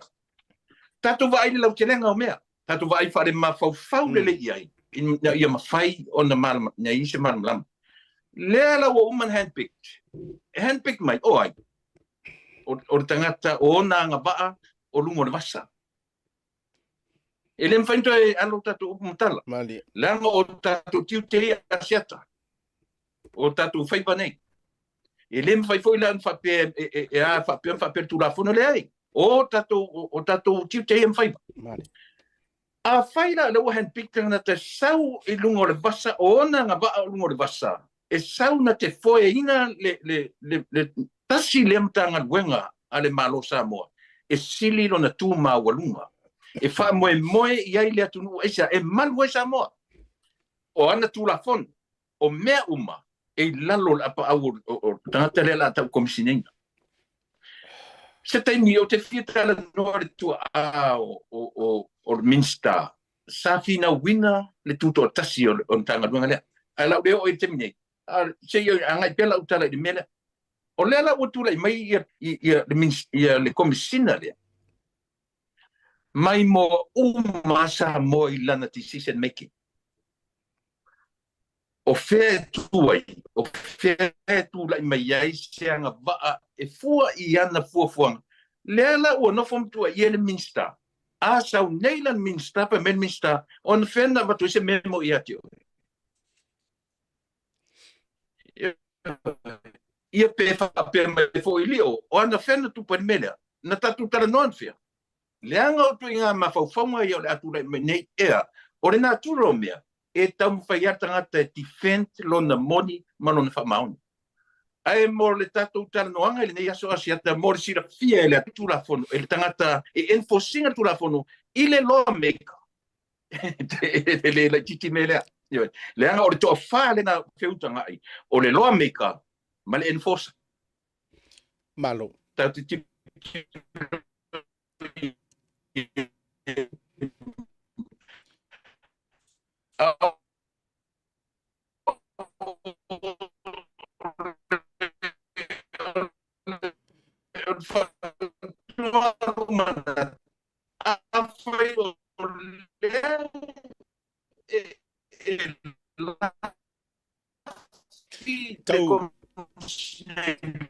Tau whale tonu mai lava tau whale tonu mai lava le connection sa Tulepa. Toi tau whale tonu mai lava le connection. Foi lana manino minister I le tu la fono lea. Tau na manino malam lama Samoa. Asia tatu te tilo umai tu e mau ai se tali I le sa. Ia o te manat asiata ina I pau au per tatu tala no tau sem tau pusili len tau mo fa fonga tatu no. Amal mole. Ia maro whaftai tele lava ioi. Na o si vaenga whai ua o lau saunoanga na tau whale tonu mai le koneti. A le na maua umatu lava le tele o lau tau fimale. Whaftai foi. O le anganga tonu le na. Beno ta whai atu. O le ke le I o red flags, ai mai se foi o whafsili. Ai mori sira fia whale tō tele. O le meta upule mau te whaaso ai. It's not about HRPP versus fast. No. Yeah. O lea ua mātou tala noa tōnua, I le suenga o lea mio kongu. Mō re kausa ilia o sesi ngala vea ai, si alo lea o lea tunu u lea e ai o mai lea so. O su e lava. Ai ona o lea ua sau noa mai, le leo si ngia, sa whaatautaia se su e suenga, whaaloto I fale. O le mata upu lea a o le I awinatu, I to tonu le matanga ruenga lau tili. A le ua umaenga. Ua koe apirikia ai kulou le whaafonga maua ne tunu. O le isi vaenga tā ua sa ou pue maua mai a ua na pō a ua manatu e whaapawhala uma si kako whaasoa I le nitai au. O le isi vaenga le whesiringia la I le mata upu lea. O le tasi o mata upu sa raku marikama leo Samuelu. E le nga o le hit and run. A le nga sa ungua ya li o ana pō. O le alaku ma drugs. Koe alaku ma le assassination. The attempt, the plan, the assassinate, iangi mingi skasi ngia se ko alua. Lea o fia I mare mingi ska le fionga kai kai fongo, lea nga mafua inga mingoi le melia. Lea nga ele fai ngo fia I a inga makangaka, le ka unga o lai sa ungi se se kiri oe kulou le ngana, e mana ia foi tulou Samoa, a tau fa fonga mau tu sa o le ngana listemi. Tau fa fai ngo fia na fa matalai ia la ngona vole ni tai au. O le ala nga su o le sila mata upu o nga le ia tea u te tonu lava o mata upu nei e tonu o le hit and run, o le drugs, male assassination po le attempt fo le to murder somebody. o ingoa ia ka u ko ngor maka upu lea. So le o ingoa o mingiska. Ele o ngi ngoa o ngi whaurulunga o ngi makanga ruenga. Ele o ngi ngoa o ngi whaipisingisi kuma oki. Ele o ngi ngoa o ngi whaafea ngai ngā kulou. Ele o ngi ngoa o ngi kangakarau kele. O ingoa o mingiska. O le fisili. Sa kupu mua se mea whaapea i kala anga o Samoa. The answer is yes. Sa kangaka vale inga mua se mingiska mua i le history o Samoa. So o le maka upu lana ngei, ele o se joke, it's not a joke. Fo ngale, i le koe kau avakunga i se kaimironga lualonga kolulonga whape happen pea.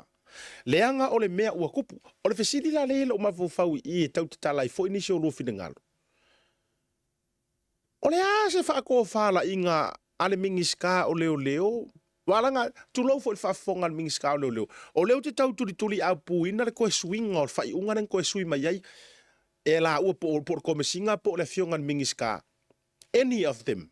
Ar fesidi leva kulo umafufau. So is this assassination not a serious issue? I le whaako whala inga a se mingiska o leo. E fuala ufa afsidi le so rufina ngalo. Ya. Ka ilo ya uko Amerika ya matou ni usilai o mako pe mo ngia au kela longa Amerika nga onga sa ua se fa kala o se ruma fa pe ngei o la makia ingi soifu kela longa ele nga o leo FBI CIA SWAT team wa uma makwa line up masu e uma me lea a tula epa inga ia kaupula ia pui ia le soifua o public servants po kai o le aku. Ale foringa mai e umakure so enga o le ir kamale nga whaakongu e sau e kulou wale nga ngana e whanga ia la auli ma olo. Ale hai umaenga ale koe whaasanga mai ia le mingiska o leo por komisinga. E ia ke upe e whaasanga mai ele iyo e le mea nga ai whaasala le ia si leo le ngaro kau wharisoso. O whea duty of care e kakau wai o nga si iki ai le levo mo le puipuinga o ka ngaka mo kai. Ola so no fina ngalo. Ia amata mai, ia sa no mai tupa ilanga. Mone sau noanga asiata. E le whaapea e na o le moli mawina o le mena tupu le hit and run. Ne sa moli mawina e le atali ia Samuelu. O le na a watu manino ai manisio ngai o inga sa whaatino i le taimi lea a. Le fetawa i nai whala au whasaina. Ia, o le wa whaailoa ai, le plot to kill, ia fionga min star nei. Ia, mana tua foi la. Ina ua le foi sa, lesi mata upun, le na tau sa oa foi e le atali ia Samuelu. E wha maoni la natala, o ia sa whai ma informa, ale matanga luenga al malo.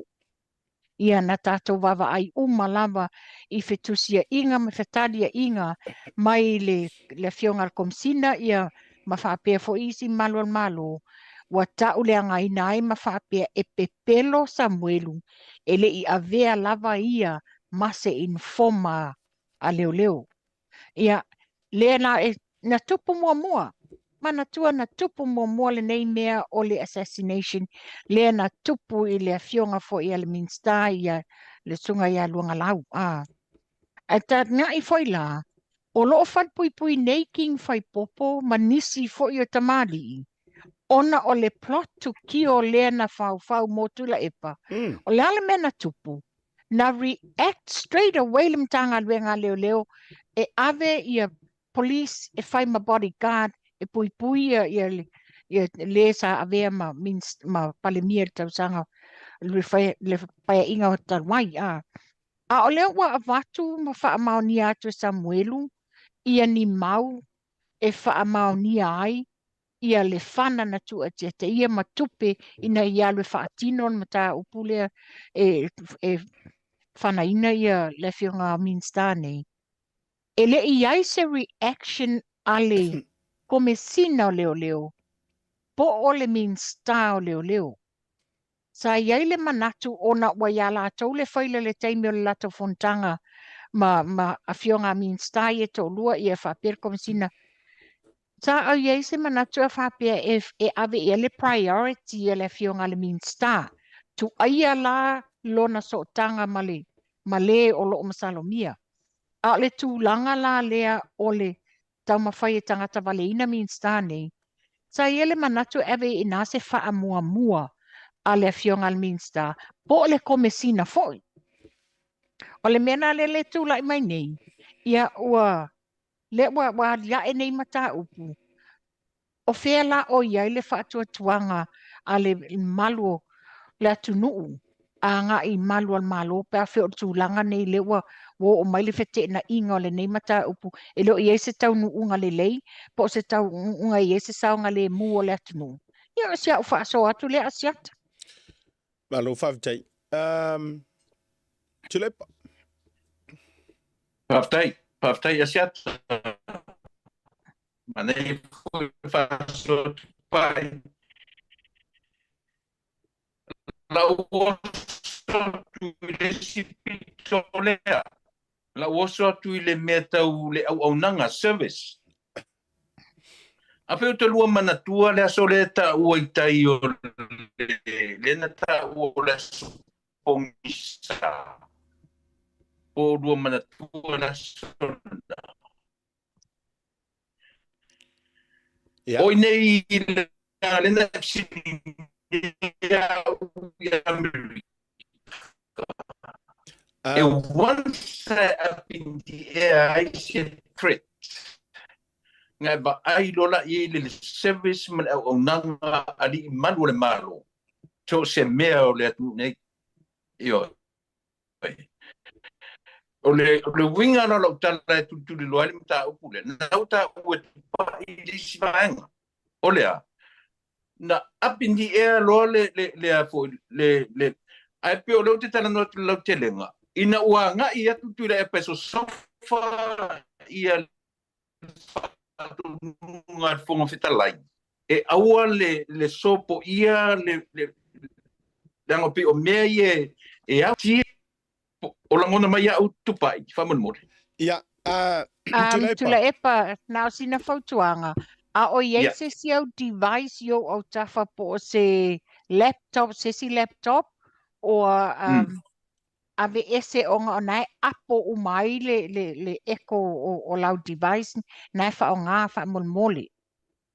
Le se me o E walu ma motu uma oi. Ia au te lole Batu ale nei tau langona mana ia I o saunoanga tula e pa ai le o manino tele atu o le te lole o le service o le reception langa le tilo atu o le monitor atu I o le tilo atu e red lava le tūlanga o le reception e vai fa mo mole a pe mafaina a mana ia I o le lau saunoanga I le fafonga maua le atu no tes ia toi tau fai mai lo ia la tam fai tia fa pe a tarsia ia langona na no fanga ina le upu service po le o nanga ale ali malo no ta ua le supongisa le ta ua supongisa tai na ta to ai na la na tight le security tai not so much or fato nunga fo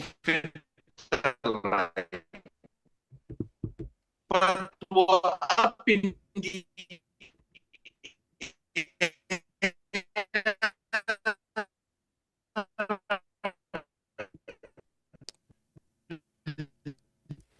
ia au te loa Wow vai lupe lavao tau fai mai ia. Ia. Ah.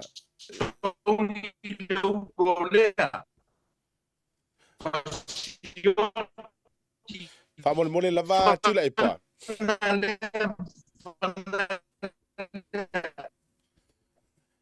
E ona ele o manino tu lava fa malurua tu lava. Na yaima. Ya. Tu lepa, wa vai lupe lava o e tau failanga matua le o matua ngefu ele o kilia mai lava. Pa wane urua le la fa no no. Yoe fa malulu atu.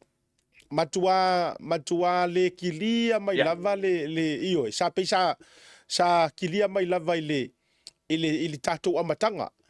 A o lau forasanga a toa le na sau nei. ia matuan fongale le okilia mai le tatou service a mafai fo ina pe to ye se vaenga wa tiro na te le studio na te lo mota ia pe se si vaenga fo ile le tau malosi ai le internet fa mo le lava ono le ole a manunga o le tau nau mai o le atunu u se i latou mawaina ato alo fina ngalo wa o le fo e mate tau e o ia te au e le o manino atu le vaenga o lau saunoanga ono le tūlanga le i tatou internet ma le nganga whaaloalo le nganga le a papatuai pe tau maua e ase si vaenga fo ile le e tau feololo i fo ai le internet mo le nei taimi ma le nganga whaaloalo le alava tatou taimi le tele fo inisio tatou issues tatou te whaasoa ai ma le nganga whaaloalo ai a o toi tau mo fai mai le sunga tu le papalo so di el mali toa e tau seki mai le vaenga fo o lana service le internet wala nga le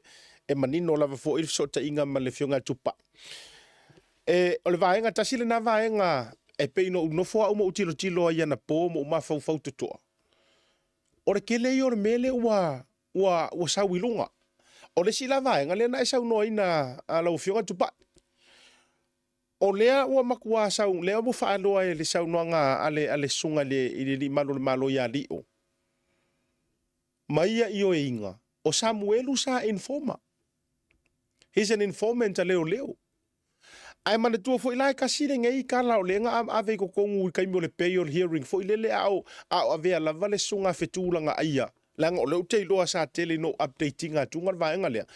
Tasi lea vaenga lai te e ai leo. Famai ele ai e se le kala nga. Ai mana tua fo. O lea ka kou ke kapisa ngei le kausu enga o le mafua anga ua ke lea i pepa whaanga u Samuelu.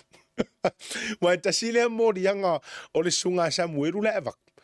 Famai ele kasi se pepa whaanga u mangi whaai.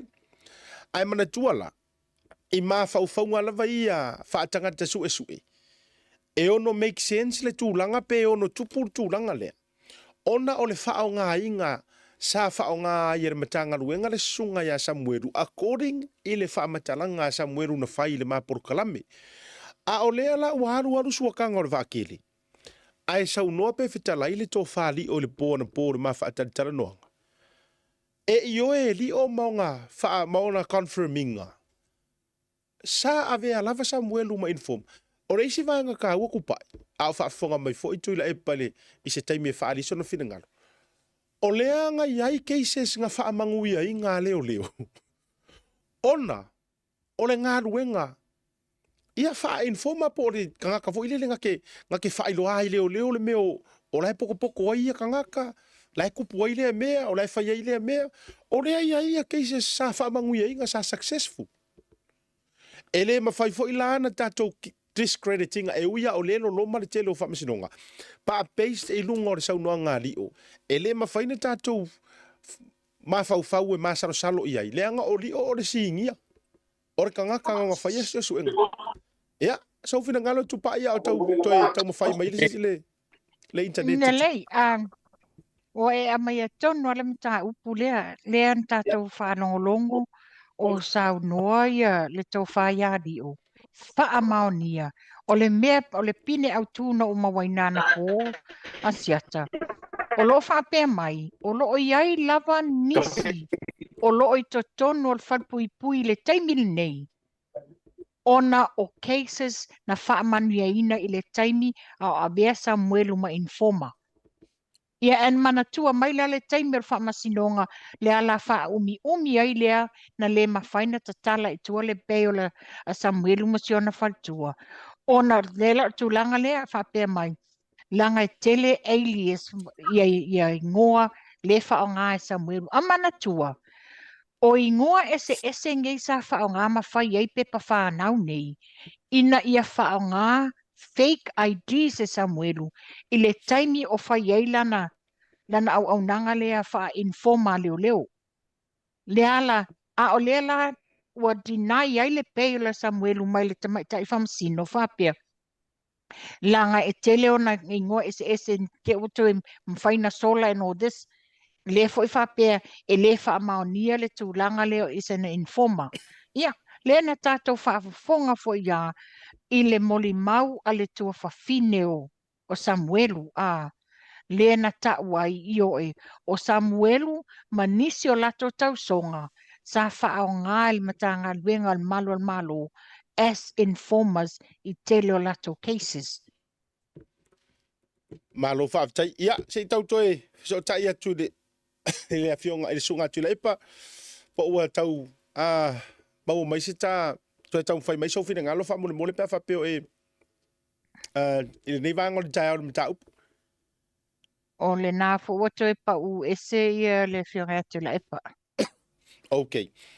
Ia, se toe rejoin mai ia le sunga atu leipa. Ele lei fo ile na, pea na te tau whai atu. E le foi se au ngā le tu lo la se o ka kau kale ngi ka eu e le foi se au ngā o le vatu le vano si sunga foi po le fionga le usoli al mali toa ia ai ua e o kilia mai se to tau fai mai le nei ai o lava le tato taimi tasi le vaenga tu pa ia laina pe no fai atu o le ala ua mangu mai lunga wha matalanga nei o ngā tasi a male moli maulono winga ia te au tumi. Ele o ke lolonga fo ele ngā o li o lai i o ina na mata upu lea ia Sam as an informer. O lai ko ke le ala tau le au sinia e ia nisi lai mata mele nei taimi le tai au mala tau whapea mai. Ia lai whainga luenga kongo na mkanga luenga mwhapea sa o le le ia mka upu lau whasoa me asiata mala tau vanga. Iyo e langa e sa o le saua ngā rio. O le sa whao ngā ina, ea wā alu sua tanga o whaatele, e suangi uma mai runga mara mau cases, ma tangata ia na lea na sau noaili o na successful ai le, ia le tūlanga o ngā ruenga fo, lea lilo a Samuelu sa whao ngā ai, ele matanga ruenga o leo. O le si vaenga au te fia, whaasoa ai fo, ima pia wanda ilo ma fau.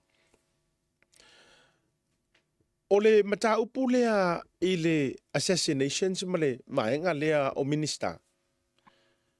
Ia, wala walunga ringi kaimi ala so fina ngalo tupa i.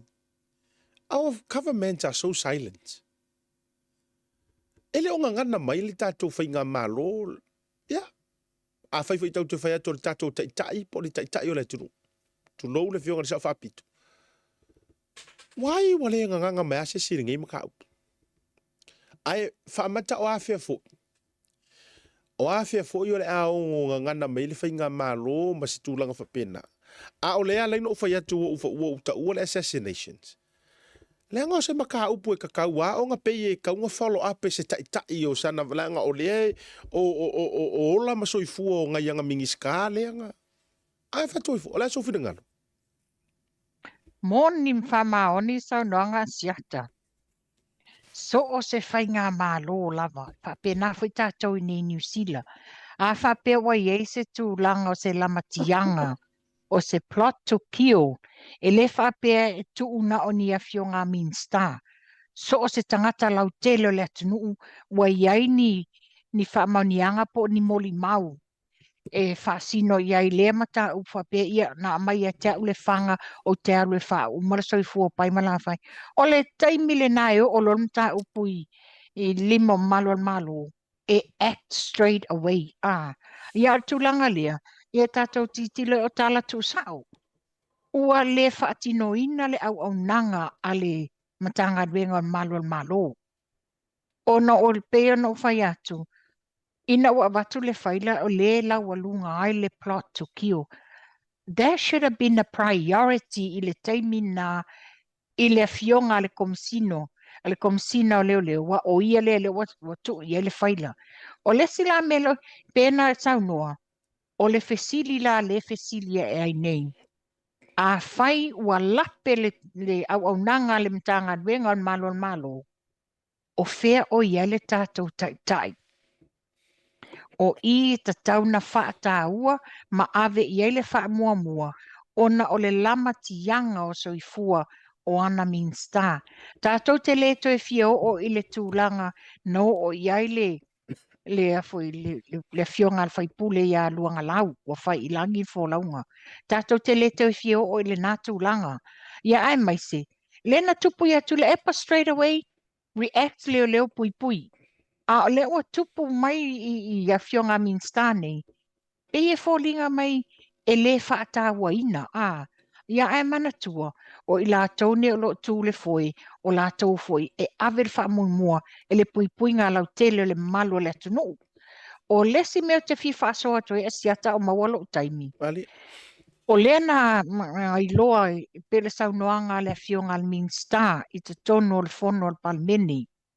E nate whaamaonia ia le maua leo leo, e le lava ni moli mau o le case lea. A o le fato a sau noa la tō whaia li o. Wa le fa pele lava ni mau e le aini whaila e no des. Le fato a sau noa li o.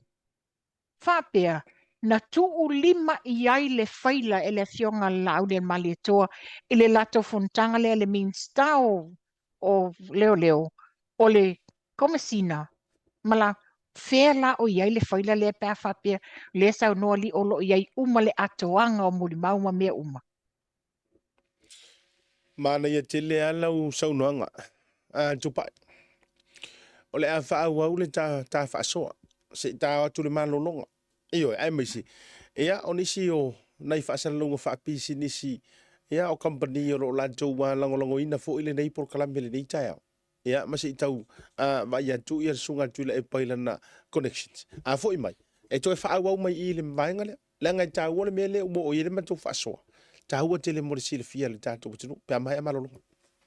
E fia Pacific Easy whaelo atu lana whabitoa mo le aso sao tina male masira atoa o me. E whase fun whaelonga tupe tai lua se lau ta lau sau nia mo ana paanga. E lua se fun whaelonga mo Samoa, lua se fun whaelonga mo tātou i New Zealand nei. E se ina whaelonga se fulu i aso whareilo wa yaso de tasi. E afu atu na se whareile se fulu o me. Mana tua o lo whaawau fo i le whabitoa e nao le lima tala al tongi pia e whaonga i le Pacific Easy mobile app. O lo avano fo i le direct transfer ti posi mai e lau tupe i le tātou account ma whaatino i lungo le telefoni la whaino au tupe whamamoli. Ai ngā whabitoa. Awari ngalo si lia ma le fitu se fulu a tātou la lau whaasopoli ai Niusila. O lo avano fo i a tātou ofisa i o Tara o Tāhuhu Mamangele. Mo nisha whamtalanga wala au le telefoni o Valuselau o Tasiono no Bea Siasi i le apia fōringa Pacific Easy. O lunga lo penga tawhailangi www.pacificeasy.com. Pacific Easy o lau paanga mo tupe whamamoli Samoa.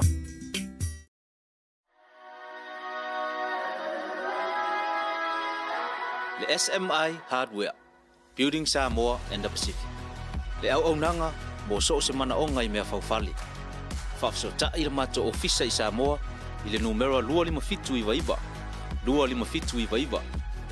Ua mawhai nei o na mato ngau sia ina so se tu a inga o frame ua mea, steel framing. I se tūlanga ua mauti noa le saunga le mu ma anga ngata mo so se ngaluenga. Whaapea le ngau sia ina o apa i so se size. Maua ne ngalo, e mawhai fo i o na mato whaatino ina so se tūlanga i le tūtau meto fabrication. Whaatino ina i te tonu lava o tato lau whanua i Samoa.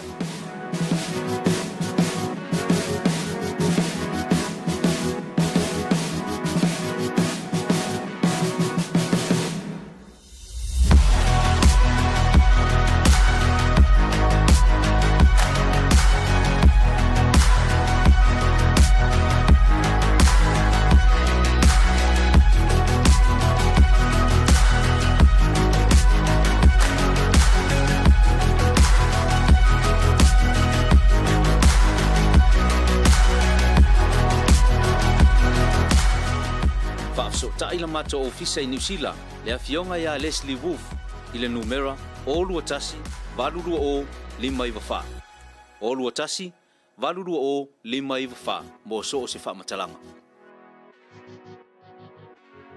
le SMI Hardware, Building Samoa and the Pacific. Talofa lava, Tasi Market is here at the Mangere Town Centre, the heart of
ua afatonu lava le itu lai vai le taimi a matou ni usila nei.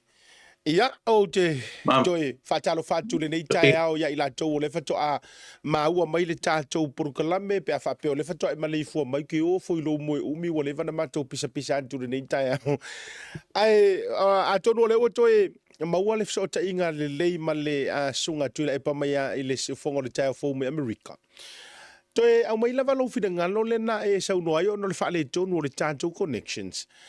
I tūlanga fo i lele o le onga o se whamatalanga lea e tau sa uai pe a whape masalomia le a fianga po o le tau pule pulenga ina ia wha o le o tini tanga ini minister. O le ale reactions ma le teikinga fo i e tātou i Amerika a maise fo i e fuatua i le tua inga cases le tupu mai Samoa. Ia, whaftai a siata mo le whafsili. Lau tano tu pe ie le si o manga o nei atunu. O Amerika vai e wansa e iai lungo o le ea ni mo mea tau threat, mea tau whamatau. Na tātou lorola ia lea o si tia le taito le security, a mese lava i le tupa o leo. O te toi abatua lava le taimi o le tūla mai le fast. Ai mana tua, o le li le sa komisina o leo, e watu i nei Amerika. E lato o le system American bin tau whaide i ranai le official o leo. Le ala na complain ia tu le taita i o le tuangai. E whapea, ai sea ua whai e whapea la tau. Ai sea ua whapea la tau ua leo vanga uma. A ia ai loa e la tau. O le si tia na ua waru lunga le ua taiti le langa ua on the air mo meo threats. Le threats na lungo le pengata whailangi. E susunu ola lea, tipi leo uro lea, whana lea. O se malo vai la i metau service. Ai le matuasi tia le maualunga. O lana service, o lana onanga. Ina o langa lewe up in the air le metau whamtau. Na opon, ma o te ton e ui ina o whai mea o tala noa le pito al whonwhitalai, au te tala noa le service a ri leo whamaria ina i naso, i le tura i mai o malo le malo. Aisia, e fua i le whaatonunga na o mai e mautfono. Peo le nale langona siata, ua whamauarunga ina le au nanga, ona o le tau whamata ua mine lunga le ea. Lea whaila ua ngina lenta ua e tupai le vai nisi ua loka. Ai le ai ma se te platu ki o le e ta uai a ministato o lua. O whena o yele au nanga, o whena o yele service. O me tau pena o whai atu a Amerika lava ia. E lunga no le ea ni treatment tau whamatau whapena da tilo lola i le taiti o le security a leo ma tangata uma. E te tau ona tatu tala no le mele asiata. Langa o lea ua ngina ia ta ua mistai. E le ai mase au nanga o tatu vaia. Le ai mase service o tatu vaia le melea. Ia mai whalwalo. Whafjai tu lepa. O le anganga le nae le no ta whai atu ta ita. E le whape fo i le whaafonga maua le atu nua me o tatou whai atu ona ua fito i tonu le sunga le lau le mali e toa. Ia o le taitai fono o le fast. Ia minister fo i o le fast. O le upu moni, ana whaapea lava o se taupulepulenga lea e wha o leo tia pai mala whai a o le HRPP po so se silap. Ele malolo alka ko miria tātou te tala noa i pea, ma tātou tala noa i pea.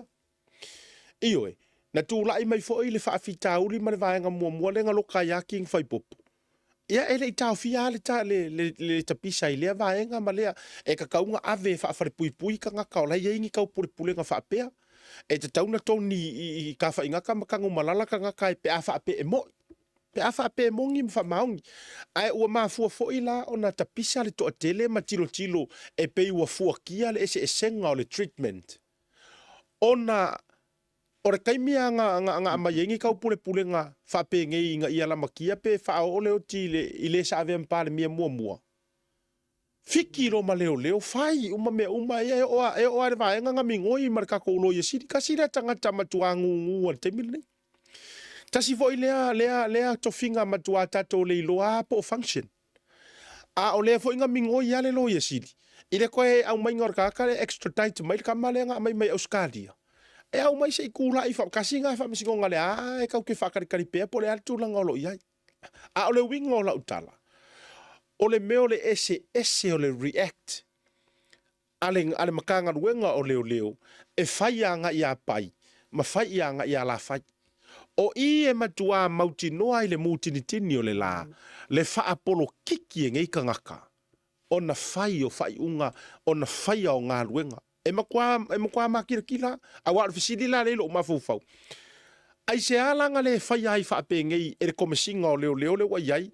Ma le mingi ska o leo. Ai se anga le makua whai ai whaape. Se su enga le lei. Mo le assassination. Ka kia iara le hit and run pe a whaapea. O lai mafufau iai. E whaaleango iai pe a le kea i ka ngaka. Tu load whaafonga. Ka kia la le hit and run. Ka kia ngisina. Ai se awa le matua tu uai la le se laupa senge e matua i focus i le assassination lea ioi o re kangaka o lea lau walunga i o mingi skar malo. Lau sotu le pa. Asiata, o te mna o ai whalau te le la o le paanga le tau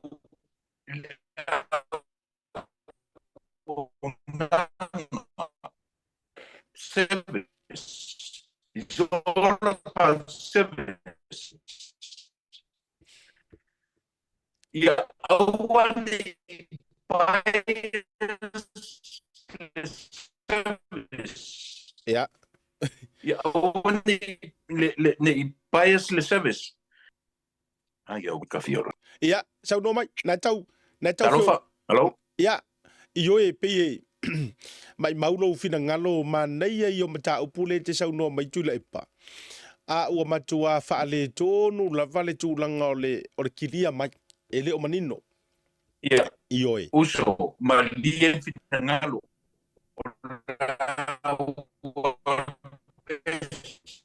Fa uma o luar tato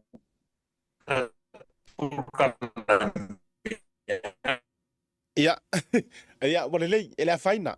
E ma whai fo i o na vili mai, a whapeo le naim, whai na vili mai whaonga mai le messenger. Ia, o na whaaru le na o le audio i lunga o le tātou wa, se e ben whaina try mai fo i le vaenga lea, i o na whaaru le audio i lunga o le tātou mic, ai wa whai alo whatu lava.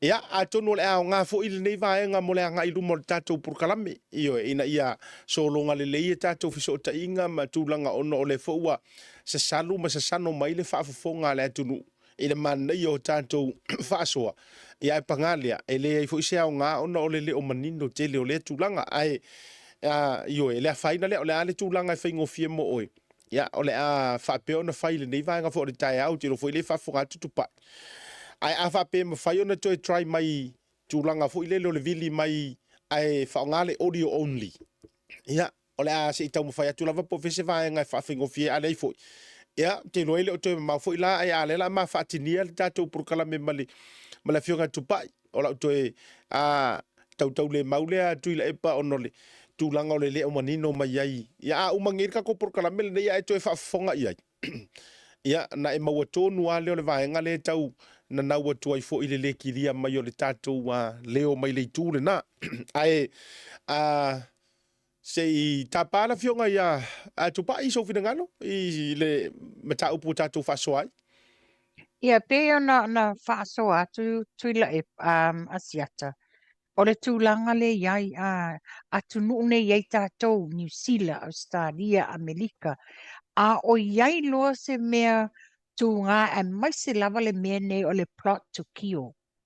E le malolo ia leo. They react. The assurance o le protection o le soifua tangata lea wa iele le masalomianga e whao iele o ti a. Pe o le tausau no mai tula epa o le tūlanga lea o le whaataua. Wa o le mele le tula i mai nei. Pe ona e sau noa ta atia la le hit and run.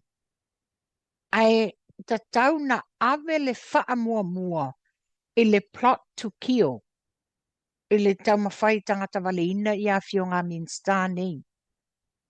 O le nāta tauna awere wha mua a le komesina. O le pei o le mele fesili ai, e langona i fo ila le tūlanga whaale wa le o le au nanga leo e leo tutusa laungata sia umatangata i lato au nanga. O ai le e whai iai a o ai le e le whai iai. Ona tūlanga tato wā ai umalawa, ina wai iai le tau pulpulenga e tangata wale ina tula epa. E le te whatari leo wa tight le security, wa whapenana ta loka mai muli whaini whai unga o whamasinonga, ena a mai la wā loka ia i lātou o lesa foi masalomia a. Peila o tūlanga le iai nei a tala paunga. Toi titi fia tau sanga o tau mawhaile application e extradite mai tala paunga mai Australia. Le wa finally tau nuu tala paunga o le case na fofonga ina ai toi aver tau sanga tala paunga malana loia e whaase e tua ngalu le whamasino o le la ai loiloina lana mata upu o ngai fōlinga mai wa autasi lavalo na manatu i le tūlanga le wa whalpuipui e king whaipopo maisi le la e talia nei la se tau alumanga o le tūlanga but o le mea ia tau manino tua Samoa o le au nanga le mtanga ruenga malo e le o sao na whaatūlanga. A whai e mawhai o na whai le tūlanga le protect ma wha i le soifua ma le saunga le mua le fionga i atula e pai lea taimi o le tūlanga fo ina e tau na iai i a fionga Minster nei wa iai le tau pulpulenga. Ia o tau whaasonga lea. Whiringalo, iyo e. O le vainga umalea a tunuu o lae e la kou ke whaakukusakanga ka uma e le whaapito manui a tasi. O le vainga fo ina le tunuu la tau te popole sa o maro lo wha la tau le anga o sia kako wamio. I lau kilo overall la tu sia tato wamio. Wa kausolo musa i leo. Tu lou le metanga ruenga adoa a whaifi o whafonga mai leo. When we mention leo. Awange ia fia fuofinga ngalo o e ngai ke le au le whaikura i le whaiwhai unga. Iyo e. Langa ke ua ika mai fua o e le o au o e le au whaiwhai unga. O le mātou te whaasoa hatu tangata tonu i e lau te whaiwhai unga. Iyo e. War ke le fo ngara ngaswe e kere nga whika mai makama i leo whaka a makanga ngafi fo ngai tu lou le whai mai se o songa kaloke mai fua le ai. E le oro ke a kwa o wai le au fo iso leo ia i o le au whaiwhai unga. Au lea when we talk about I leo. O lea mau ke refer tangata ia lea mātou te tara noa ia yo lea afia I mata upu. Ma whaiwhai unga. Ai awai ngai oe. Te tena I whina ngalo le toa tele o malo manisi o whapea mai se o pokala mea vaenga so nga whai mai mat le ai. A whapea ngai ke si la fia e le au fo iso leo o ilo fia wha maongi e leo mwhainga e ngala ngonga I kukong. Ea awe te popole leo o e le mau te awhia. Ai toi fo I mai la lau tala. O le mafuanga leu ke vai e kuai. Ua finalize le mafau o le komisinga ia maybe male mingiska. Male makanga ruenga makanga uma lea I o eng lea ua finalize o la to mafau e le talitonu mo le mawasem. Kusa o le whainga ka le ngā o le melea. Ua matua le ai se avangoa e whaavangoa ai o la to loto. Se I tau give se credit pe benefit of the doubt e kau I o e inga aile mori mau o Samuel e a te au la tupai o le overall ngā o le melea a whai e mongi a o lai a maka mai le mingis ka kulou e a maka mai le mingis ka o le komesinga o sui komesinga mai e o lea afia o tangata numera tasi ia le taritonu ia Samuelu malana mori mau lono winga o tangata uma fo nei o loo au whaatasi ma leala, ma limongi makangaka ia. Yes. O tangata ia le lato te ioe na whaatasi. E le karikongu. O ila le afua ila utalama upisa aku. Le fo e afua ia prokalame umane. Le anga utele utala noa whaafasta. O tele utala noa. Pe le fia maisesi. O le utala noa antu. Ile suenga o le amio kongu le anga. This could be my nephew. Ioi, it is so engole ole maliule maliwer kamalea. It can be your son, it can be your granddaughter, grandson, tupai. A ole winga le fea koila kakala. Longo winga, a whapenge I whakaika inga ole la vea ai o soka kei, ile awara kele, anga paura kaka ma whainga kau mawaise, e kau mawaise, se whamangingonga o e kuale. Kulowa, kulowa le whafonga le tunu. A whapenge inga o e kuale kaka nga vaia ili so anga ka avale ale mingiska, por ka avale ale whaife au, por ka avale. Ai ala kula e kuale, e whaasingo kongu ale le ka avale le amar kanga ka avale. E kasi ar ma fau fau ngi kaka whai unga. E pepelo ma fua sea. Lenga o la wala ko e whaaforinga fua fa mai la tau te treat umatangata tutusa. Pepelo. Ole makua kuluku wa ma pepelo ko inga whako whala inga nga. Lenga o lea manino ai I. Wa manino de case lea. E la kou ke le kari konginga Samuelu. Ole ma fua anga fo ile na ya fua ai ona saunoa ma ile mingiska. E le lava moli mau. Ma fua isea. Leanga a kilo ia Samuelu. Kulo war whaafonga mare upo e tō ia tiau. Kiro po se pāwhai. Eoi. Ele ala winga le ko inga mori mau si tangata sui fua. Wafo ia awhai ele ingi mori mau. Longo winga ele ise kangaka. Ele ise kangaka o sau me mori mau.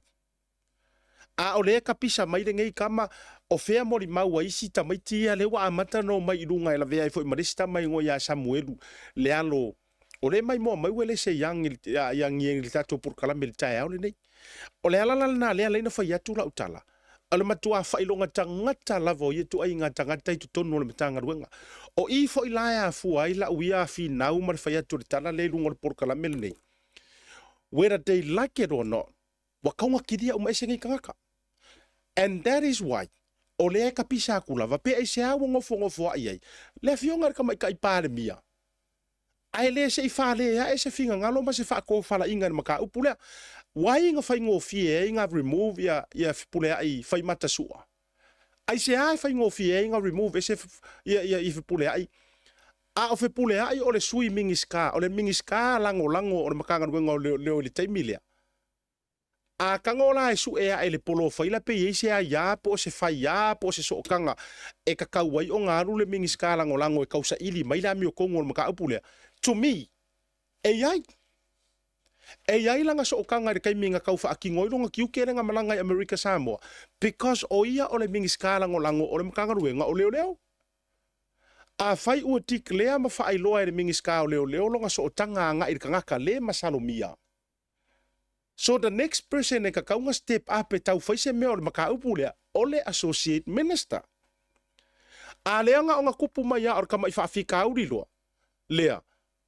Fa malolonga ka mai kai parmia. Oso lo mar fa malolonga. Eoi. O le winga la le fa toi la utala. A o le ngei o makua mangu ilunga ngei mau issue e a fia ira fionga mingiska ma ngei so kanga mar komisinga. E se a ora se kala ngei kai. Why is she so silent? Awa o le mea manino ana I lo utari tonunga. Ele kaulia Ile makanga ruenga o leo. Ia Samuelu masion ko orua. Ele kaulia. Ia mori maulea. Kusa o le taulia ile mata watu tangata matato umaka ko ke ngau. Ai I mata lava ia o le komisinga ma le mingiska o leo ma u eva tangata o lato lava mata. Ele kalia. E la kolongo winga o mea uma ia fa ia ko Samuelu. E pepelo uma ile avaenga lea. O ai la e ongo aku e karikongu inga lea kama. Hu. Awa o li poki fo e wha moe ai keisa leo le upu mo ia a wha masingo. E wha moe umai li poki. E lea ai se vanga nga o se wha masingo nga pa umai runga I lea kua. E saurua wha pe mai. O ke le karikongu inga ko li poki ma le lava. E sa au mo Samuel. Ai lea nga ua tatou wasila fia uma mai loa umare system. O re kelea o evidence. O ingai peisi ei whawhika auria. Ia male ungo nei mea.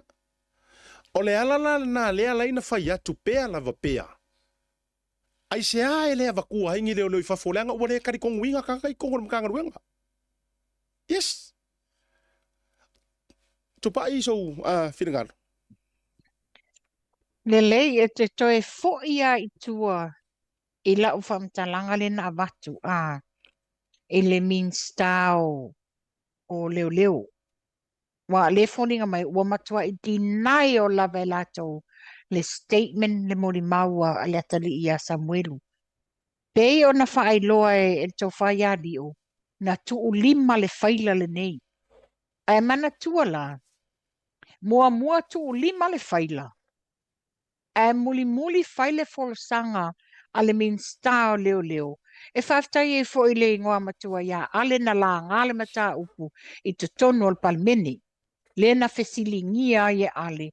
Po o le ase tūlanga o iai le case le nei. Ua ta pisa ma le mautonu le atunu. Le na whata o atali iai le fionga al Minster o leo. Ma whaapea mai. E nate lango ina le mau alana matanga luenga. E le lava mo le mau. O le fesili ala leo te fesili nei au. Ona o le whatoa o malama le saunoanga lio.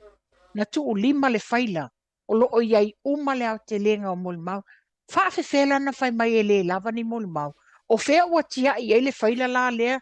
Ua umana tāpe nātu mo I lātou. Ia o le tūlanga le iai. E fōlinga mai le ngata le whailonga langu. A le wa ai maua lalo. I le tūlanga tangata iai le atali I a Samuelu. Lea walato le wha maoni ai moli a. Ia moli mau ia watu Samuelu. Ia e te peona e saunoa. Wa silence lava le fionga tamaitai palemia. Silence for ile Attorney General. O te manatua sa saunoanga sa whapia. O le mtanga luenga leo. O le malo le nā. O le fionga tamaitai palemia. O le malo. E fōlinga mai la. O lea e aule le fionga tamaitai palemia. I le mtanga luenga a le malo. O te pa ia le tūlanga le lau saunoanga I le Minster lango. O le maa ua whapia. O Minster lango nei. Na o na Minster lango e fōlinga mai e le mawhai. They are not deputy ministers. E le o ni sui Minster. Mana tia a deputy ministers. A whapeto e sea le Minster. Step in o le deputy o i o le sui Minster. A o le tūlanga le iai, e na o na Minster lango. Fōlinga mai, e le mawhai o na tūlai la tau e whaatino tute, se ilonga e a mai le whaatananga mai le Minster. Ia o le la pena e saunoa, wa whaafai ngō fie o na ave e sea le fionga fuleai sa Minster lango. O le la wa avatu iai le fionga leota anasii. O le o tātou te leo whaalongo lava I se leo o le Minster lango lea. Po o se update mai ona le na manino tātou le whafonga anga Samoa. Sau noa le Minster o leo le fionga ia whawalo. O ia o le a whaase tuangalu malimata upulea. A whaila leo whaase tuangalu e se ia. Ai ia whaila se tūlanga ma se whaamama avenga fo ila mo le atunu. Ave se whatununga la pēr ele tawa o ia tua. Pēr whapeo tūlanga le iele e se senga o le deputy minister ma le Minster ma le associate minister. Wa le deputy minister step up straight away pe ato e se le Minster. A le Minster lango la le watulai mai. Ia a mai se a fo se memo whapea mai. Ia whaawawe oe le tūlanga lea. A mai se update le mamalo le atunu. Matua ingu atoa le Minster, malana Minster lango. Whapea le fionga tamaitai palemia. Whapea foi le official lawyer sili manatua. O le lawyer sili. E ngā lulu e whaatasi malmatanga luenga a leo. Ua le aila matua I ua talinga tuli tu ia na ngana tu sao ua matua I talinga tuli lava I lātou nei a mai se tala I lunga mai se update na ia malama le atunu ia na nofo file mua I foi le atunu ua o saunga le mu foi o tangata o le me pito sili it's a paramount things o le saunga le mu le safety o tangata le atunu o a wha la ai ngungu ai pēr ma wha pēr le tūlanga ai o ni tūlanga o le a white e naima ieni fi se inga I vao a inga. Ia o se whaaso atu le asiata.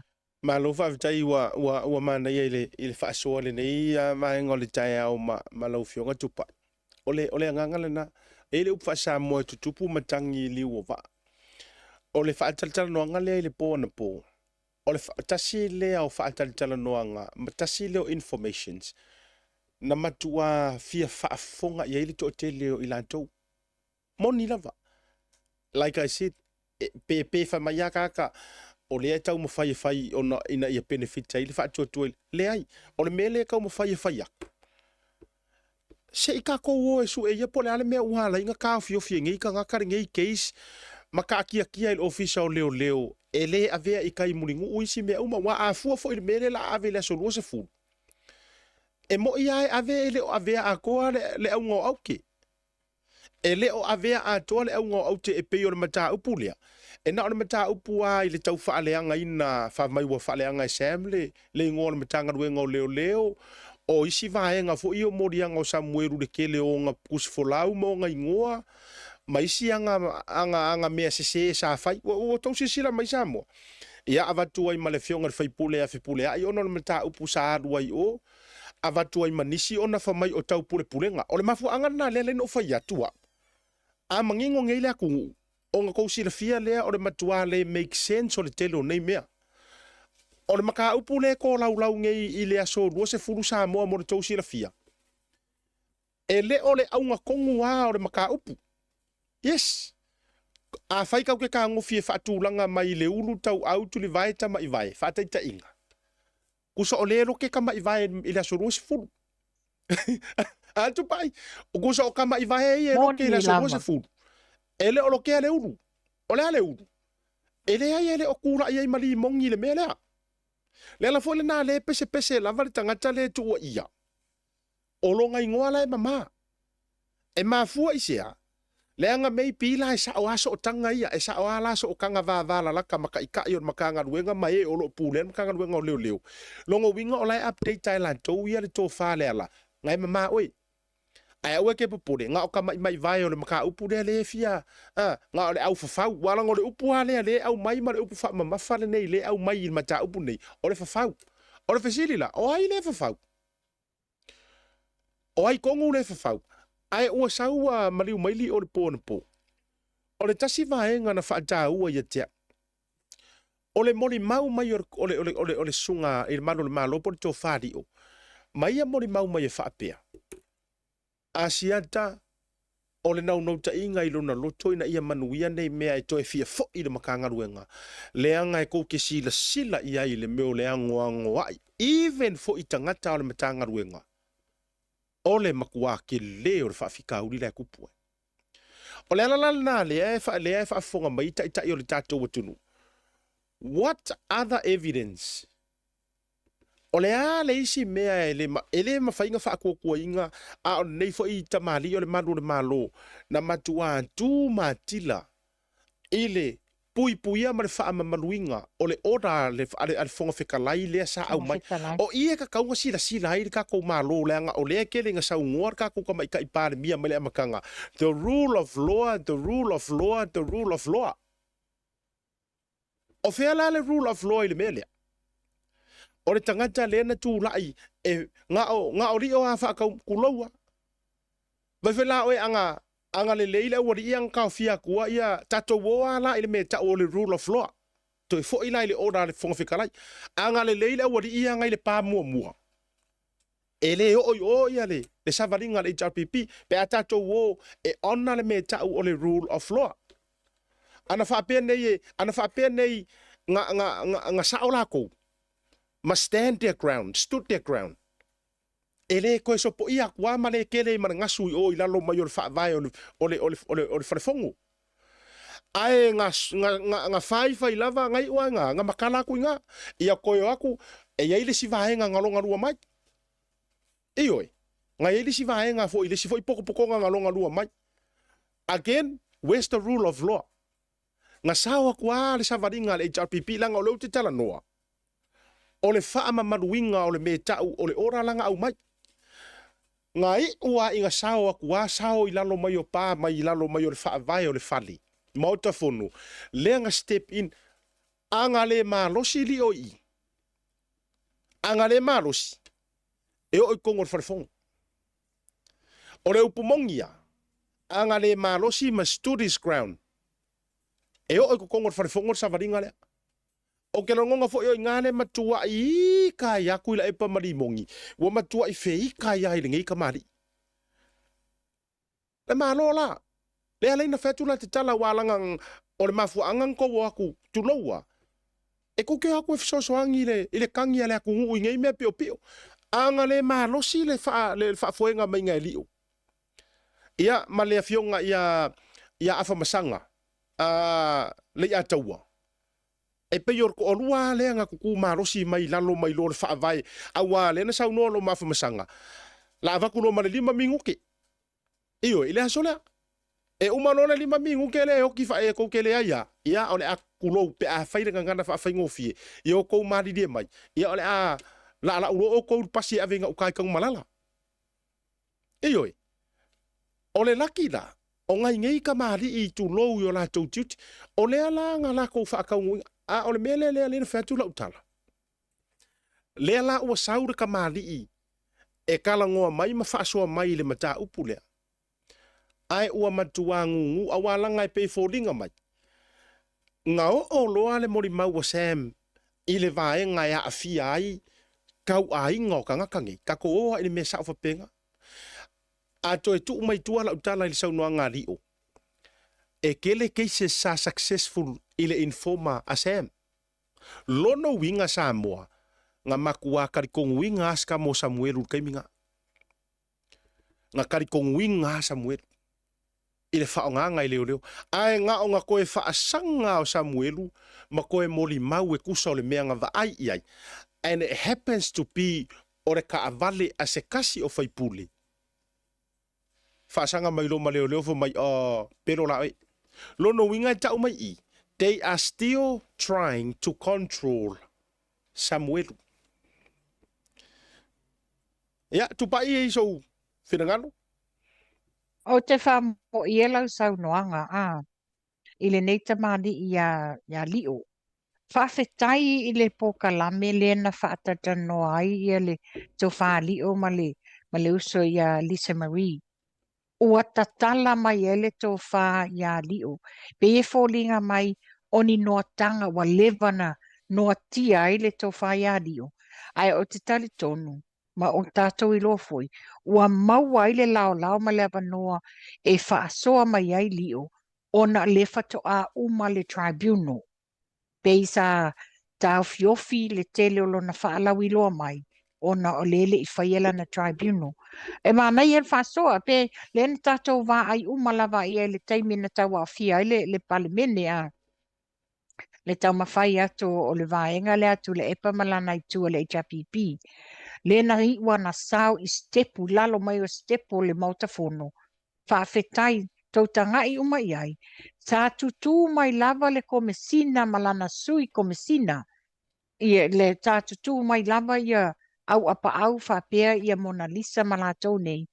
E le I whapea nei na lato tau mawhai e tau fiofia. Le tau pupulu atu o le vaenga whai le HRPP. Ai whawhetai lai nei tamali ia lio ia malefionga ia afmasanga le ataua. O la ua ne sa tulai ina ia whaatau nuina le ora mai le fonga whetalai. Langa o lato tiu te whai. Pea na sau noa ia tamali sa mato sa e tulai fo le foi sa mato whaia ia le au nanga. A o le taimile nei ta tauna e malamlam. Ia sa whelafula fo ia. Le lana tula I nei tamani. O te fia whaso atula e pa o I asiata. Ona o lo u father-in-law o se tasi fo I o malu o le malo. Na li tae la ia e tu se tautanga whaatasi lava male fionga ia sauno mali I Sunny Schuster. Nia whapia fo I se tasi o tamaya John Hallisall. O le upu le ale a lo father-in-law ina ua mama afuta ma le atali. Sa fesili ngia I lava e whaapele tala tu ina pēr mato tatanoa. E sa sesio o tau o lau whanau. Po o ni whanau a tau whanau. Ona iai se manatu e fia leo. Matua I wha tap tapu mai e to ina. Sa matua fesili ngia lan to ina. Papa ai se a o ele tangata o le mawalunga foi lotu langa le to vaenga le traffic. Ia e whape ma le to ina. To te iloa, tu lo lava le malo. Ele o whape o whai atu tua ia o tau. O le tau noanga le atama.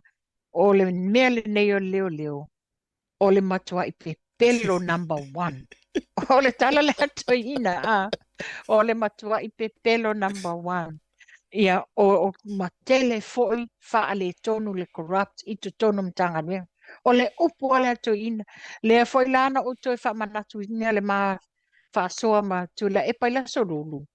Ia a fa fonga mai a le atali I le to ya tafia mani I le matou a inga. Le alan fai mai o le upo to ina pe alu lava tunga mau sa lava sesi o matou po o matou whanau ona fia mana o e alu e au na le mtanga renga leo ona le lan whasoa ia tūlanga ia pe o le mena leo o tūla I mai nei la whawhita uli nei ia o le manatu la wa whai ifo ia o mea tōnua nei sa la pata I mai ele tama I lana whanau ia awane ia I sesi e le whapea o le tua ia o le mtanga renga atoa ai ona o iai ni mea na tutupu ia le lawa tātou wā ai ele nei vaitaini ua fufula ola ma ua entele na wā le tūlanga wha le tōnua tūla I mai ai. Maro whawtai le ole winga le nao le whaasoa le nei tai hau e peina whai atu I le malei fua mai fua le toa tele porka la me whaau au le nei o swinga fua I o le combine media e whaatalo whatuai ma whaamaloa tu ai tustala ma lava o Samoa po whea le vaenga o le tafar ke lope olo e maua mele nei porka la me Happy World Press Freedom today. O nei, ia o le aso whaamanatuina mo le lau tustala ia ma whaasara lau tūlanga tau media I le lalolangi. O le tau o le nei whaasoa fo I le nei taia. Ono nisi o vaenga na maua mai I le saunoanga le sunga ia po le tō whali o I le pōna pō le ma whaasoa fo I lungo le tau teiai.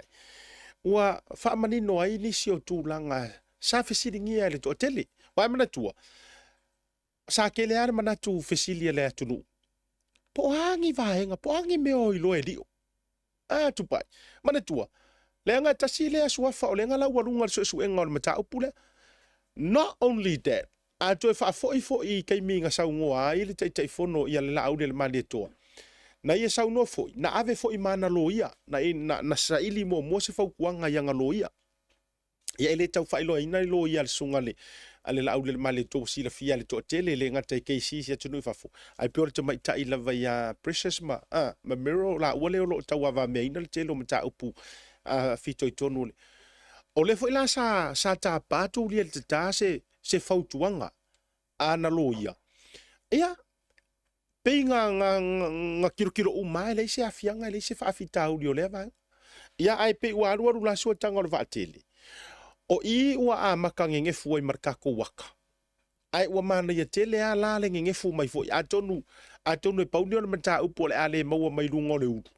Ai ole a maka mai lano I ka mai vai. E peo no fai ante tupai. A whatu langa mai I le tino le tangata tu no le whatu sanga le mata upo le nei. Kusa ole mea mongi a ia ole ua a maka kui lano I ka mai vai. A tu le wha maua. Iyo, a faila ole por kalame fo ia le tua ia e a maka ku kama I vai e vange ku inga ia maua uma me ono o ilunga le tino antore matau. Ia ole na fo ile tūlanga ole ai I le vaenga. Ai e nei sesi ole ta whaasoa fo ile nei vaenga. Tau i se vaenga te fia whaafesidi ai po sesi fo I mata vaenga le tūlanga lava lea tupa ia o tai. Ole le mta upo te fia tala noina a siata pe ona e whasoa. Very interesting o le vaias, not this week, vaias atu I tua. Na o amai e lunga po kalame ma o matula epa. Ina ua o to e mawaina se whaamtalanga I lunga o newspaper. O whaapea na fesili ni ai le komesina o leo. Tu sai ma le tribunal. Ai a mai le wha upunga le komesina o leo. tusa lava po aia inga mai loilonga o le mata upule nei. E iai lava i le komesina le aia tatau na te suia ai le whaai unga. O le la sa ta pisa pisa ai. Fatoa manino ai loi I ina ua fesilingia e le fionga ia tula e pai ia tō whaiari o. Po la tonu le winga o le nei tala wa au mai. Whapea, po ai loi longa. E lalo lava le ule anga le komisina le faitalia e sui e se whai unga. Be very interesting. E tau tanga ila iai pena saunodi o. A molia ia e le komisina o leo leo. Moli mau le komesina o leo leo. Te tofi to atasi e le komesina o leo leo le panel. Ai toe no foia le komesina o leo leo I le iloilonga ma le whai unga a le panel. O le tūlanga la le tūla I mai tūla asiata. That is a huge conflict of interest. And also for that is so corrupted or breach ai lai I le Police Service Act 2009. Wa o le fatoa manino ai I. O le tula fono ai am tanga wenga leo leo o le tula fono mai leo no sfulu.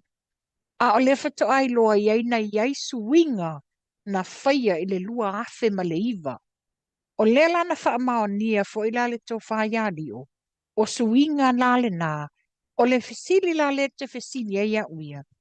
A whai wa lewa na sila fia le min style leo leo, le suinga lea, le whapea mai, wa iai le pule whai to atasi ar komisina e whai e nei fesuia inga.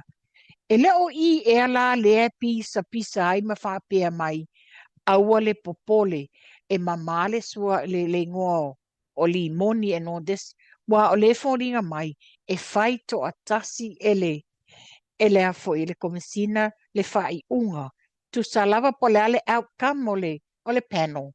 E iai le discretion ale komisina na te sui ai le tu la fono.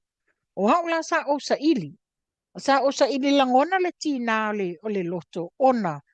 E whea e whoringa mai, tu sa la pe fasio tangata le tu langa. E pule lava la le komisina lana whai unga.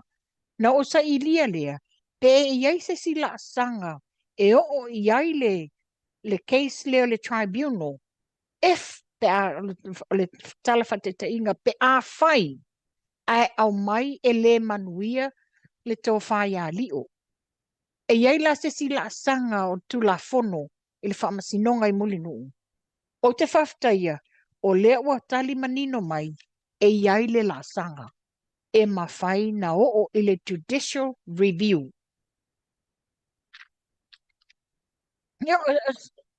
O tūlanga nā lena fia whaapupula atili atu ai asiata.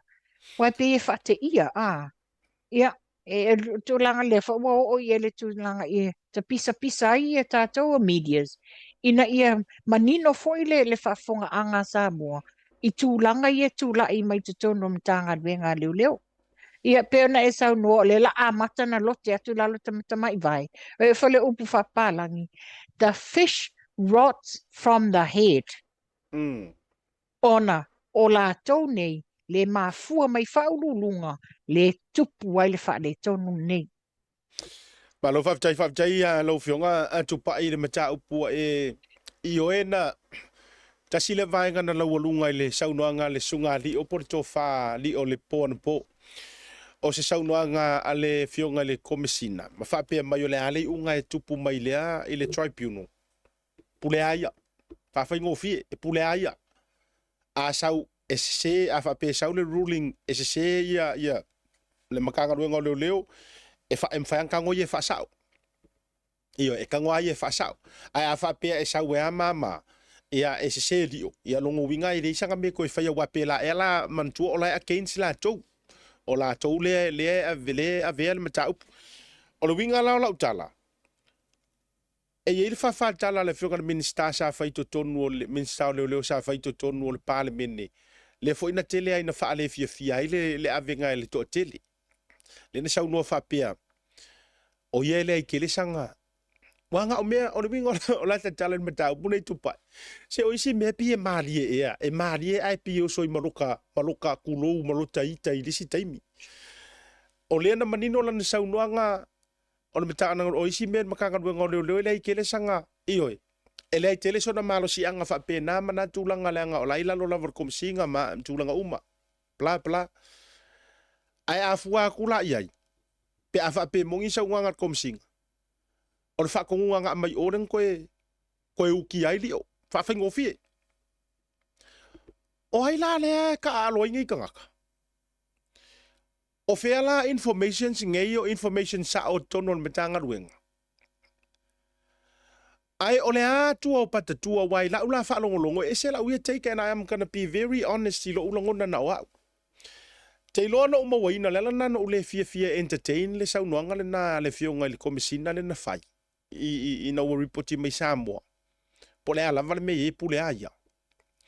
Lenga it sounded more like le mea pangi malama lenga fai afiki. Yes. It sounded to me that there is a hidden agenda. I tua atu olanga whamakalanga. O le mea e kupur ko ai ngā mea ngei ai ngofo ai whai ngā māloa kākou. Ma ngofo ai ka mai ka i pāle mia. E koe kau mawhai aku. Ua autumare maa whala ua lead ua kai wha amerikeli ma kai wha mālosi e awari ia. Mongi lava. Tulo wapo le ala tau wha mai.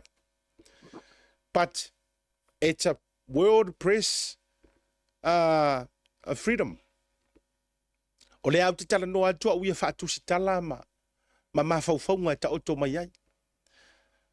O le aka ngā eongo wavala mai ko i ngā mea lea. O le soso o ai marisau or ko i ngā kalafo i lili. E pule ama ko we are untouchable. E oi. We are untouchable. Ele e o afo isa saunga e mai e rafionga kama i ka i pāle mia. Ele koe polesis. E auanga soso o mai marko i ngā mea. Ai ona te lele o le fesili o le mawhauwhau. Ngā whaafewhea la ngā exercise se kuila epa ma mingis ka sai le HRPP le ku ai ngā paua ma le authority le ngā whaamalolo e komisinga. Fatu pe atiro tilo nei vai ngā whaaloto i whale whapena le nei matanga ruenga. Ai uio lea, o le mafu anga ngā lengo ka whaiaku ka ika e peye kauki ngā i ma le ulu. I etu ai ngā whainga te tupu mai te tono si o tātou watunu.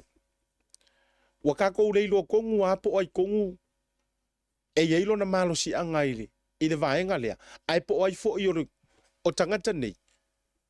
E yeise me ta o se immune mai le tūla fono. Wa o le mea mongi pe e kalango mai ko mesinga. He's above the law. Sounded like he's immune from all the other longo winga ya kangia mai e pule ia vai fela oi o vese mea alai kofi ia kanga kai o sa fa kofi ia kanga ko le peno o le mea lea o le fai against him o foi fala tarata tosiata o sa yelo tatununga sa tata o ila step in ai la le loia sili yes o I tatau na step in nai le loia sili whapea, hey, hang on a minute. yes O oele komisina e te le koe, sa tatau na tofi atu le loia sili, le panel, la to te whaatau taiel mta upu lea. O le tūlanga na le ai nei. Ua pēno whaatu, ua ngu sakaria, le afo le loia sili, le mean star, ia, tu lou fo ima le fionga tamai tai pandemia. Le wa mato I manino e wa peia e pule pe wa pule to atasi le komesina ile mtanga lenga ato wa leise saying ale minsta leise saying ale ta yo le malo wa faito atasi ia a faila o le tulanga oni solinga tula fono nga fasio tangata longa winga e tu wai pela le fa sa o tonga lea I le komisina o leo le ai o lela taielo wa tatanunga le tulanga ona o le komisi o le mtanga doenga leo le malo o I fo I la le loia sili o le malo o ia step in titilo ia le famasinonga le la fai the prosecutors mai le official lawyer sili e tutu mo le malo. So I would think that the Attorney General should be the person e whaia le filifilinga lea o le panel ma iai te tono lea ia inga lea o le amainga le whaiunga le panel. Ana sio wa manatu fia whasoa atu. O se tua lalo lea. O se tua lalo lea tu watu i le afionga te maitai pa le mia. Le min star o leo le afionga ia whawalo. Ia whaapea fo i le la le tūlanga le whamasinonga. Wha mole tanga i ifo i le tūla fono lea lua afe ma le iwa a le Police Act, le Police Service Act. Ilo tūla fono na wa uma mea o loo sai tia ai. Le la e fōlinga mai ai o le whai ele le tawhili sau noa lea a le fionga al komisina. Wa pe fōlinga mai e tele tūlanga, no tam whai e a foi access ai, but I can't access it from this end. Lela wa iei foi le tūlanga o whai loa atu se sitamani i samu. Se tanga i fo a umani mea o iei lalo. O le ena o whalongo atu ana pōta o e li o whapea o le section 5 tasi. O le, wan e ele vaenga no whaitau e le act o lo whapea. O le pule to tasi e le komisina. A o le mela le tulai mai. O le matanga wenga al malo sa whaafoe mai lava le act o le 1960. Ai tei i le teimi na suia la e le whainga malo i le lua afe ma le iwa. I lalo le teimi o lai komisina ia le awhionga ia pali i lea Lawrence Neru. A le teimi o le paia inga o le palemia a le awhionga ia tula epa. Ia na o se tua lalo le e matua. Se tanga i fola le tamai ta i palemia malana ka peneta e mai selmin star leo. Ilo po ambe o loo tau mia ai la le tūlanga lea e pewa iei se ave se wha mua ua pule to tasi le komisina o leo. Malo whaavitai tupai. Whaavitai le whiringalo manino ma le malama walanga matua hao ngā le nei mata upu ua matua manu mai e lunga. E lisi tangata no vai atu lona whiringalo. Whaavitai fo ele maro le aturu o lo tātou militino whaatasi ma e la tau te langolongo ina ia tātou porukalame e mesi fo i o le sailinga o le wha maoni nei mata upu. Ia o lai whaapea mai. Ole koso a fo i whaapea toso nei mea. Ai ua tele ai mare mau mea whaalilo ua mangu mai lunga. Iyo e matulanga fo i olo. Paule mea e tate popole ai. Ia i koso umi. Mawaingi a venga ngisi ia mea. Iyo e. I toso mawaingi a venga pe koso pa e lunga i kaimisi se. Ai pe ana tawhai atu. O lea e tele fuafuanga le atunu umalolo ma fo i taringa malo maname umalava whapena. A o lea la ua amata. Ona manino le atunu. Iyo, ua malama fo i Samoa i le ngata atunu i fafu. A ko kongu lava ua o le tāua i o tātou porkalamene i a tuila epa ma tupai ma vui ma to tele o media uma i a le ataua. Ona o lea e vakuai le informations e mo o mia masila fia ko kele te lola utala. Ore ko kelo ngai ngiso kako ai ngai Samoa. Ai mai se ale tala whātai tua atu ele o totonu le taulanga o tua atua masava. So le makua kurikuri maka ia por kalamengei. E whato a lato i loa ai mea lai kupu. E whapea uma le akarenga kupur kai mior paroka. E kau ke pisa aku ai whai mai yare to atele ai me se ato tonu fo ina i tātou media i tono se tātou atunu umar to atele o le atunu mai.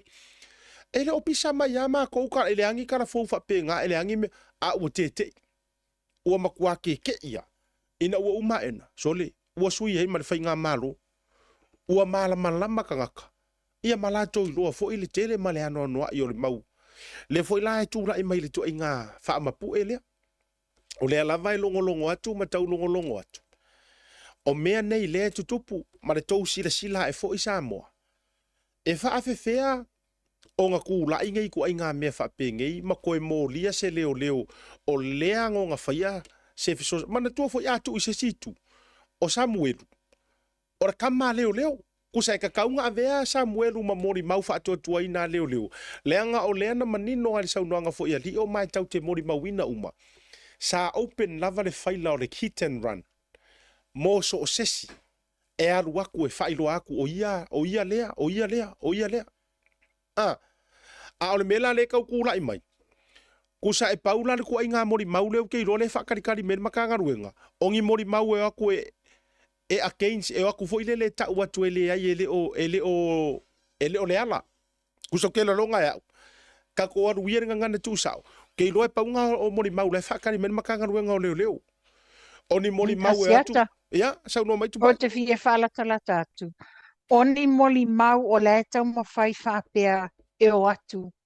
E te o mea fau ma wha maoni. E pepelo mea ia na tā pena e li o ma le fionga lau di ma le toa. To inga moli mau na le mana nao ma whaatantani ai. Ia ai uilia o le fina ngalo le atua leo wa mata na mapo e poe mai lunga le tele o mea sa lilo i lalo. le na tonu lama a foi le winga le ungana na u sa tonu alo fina ngale tupa i wata te fai atu wa foi langa le te le no mai le si awali e mala to por kala me fa mai ole wa mau aku le si sem longa lua ya ru le fa ma ngier sem longa lua sa foi fa mai wa ye le sem longa ko ya e paule o au te li fa paule ngoa le la suini nanga wa make ia mai la wori inga wa ilo foi kanga ka le me pepelo le me kelo sem fa fa e te lo le si ngoa le la mapunga ngai lunga o mari e yo o mari le si ngoa le la fa fo yo nga version Marie 1 Marie 2 Marie 3 e umangai fo fa karanga nga le tu langa le la i Marie le e nga maua e fo ise sikulo war fa fonga la tunu se fo fa makua o la wasa mai fo da fa pe mai ole Marie sa o la le na to alua tulo ma sam le o mariu vai le nga fa pe na le su e io le su e wala solo a ole nei lava e fi wale to tele tau tata e sele matau o lea e ta oto au na langi soifua maona pine wha mau. O la e la tau te loka ina le tangata pe tau fia le tangata. O lea no fotonu ma wha mau maunga. E malie ai le mata upu lea. Ai onga ole lavi. O le maka upu ia ila kilo o la ua wha marie inga ile moni mau. A o tangata le handlinga le mata upu. Ma tangata le afia. E le o wha marie inga. Ole upu mongi anga ila uwa vai tupai. Ke lo longa anga ye ise ngutu pe ngana mai pe ise ma fau soifua ole maka upu. Wo fa pe mai. Hey. E sanga faya ife ole uwa mawarkat. Ole uwa mawarkat.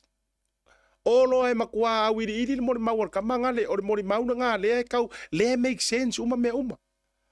Ai lenga ole mafu anga. Ole e lote mai ilo matangofia e lima o tangata. It refused to accept this.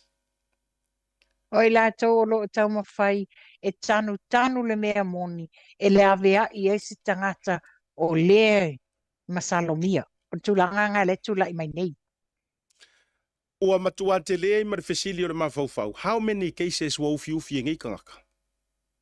Ta sila na fisili? Awa au te whai atu pea lava pea. Ia.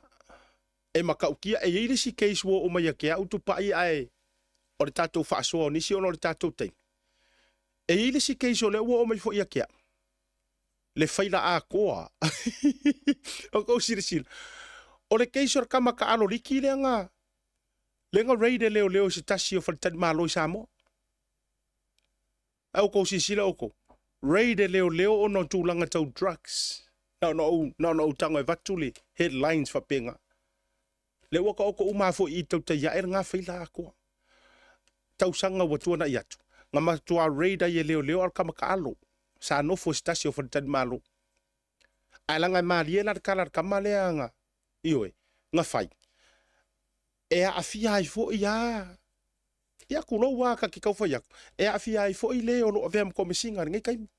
Awa o ila tau tonu na sa ia taimo le raid. Ole fesiri. Have you heard of any cases like that o mapunga mai kongo sa mo tupa? Nga yese kai mina. Iyo.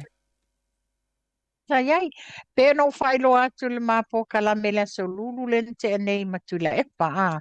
Ono le tulanga la le wa manino ai la le Police Service Act 2009. ona fisili lea.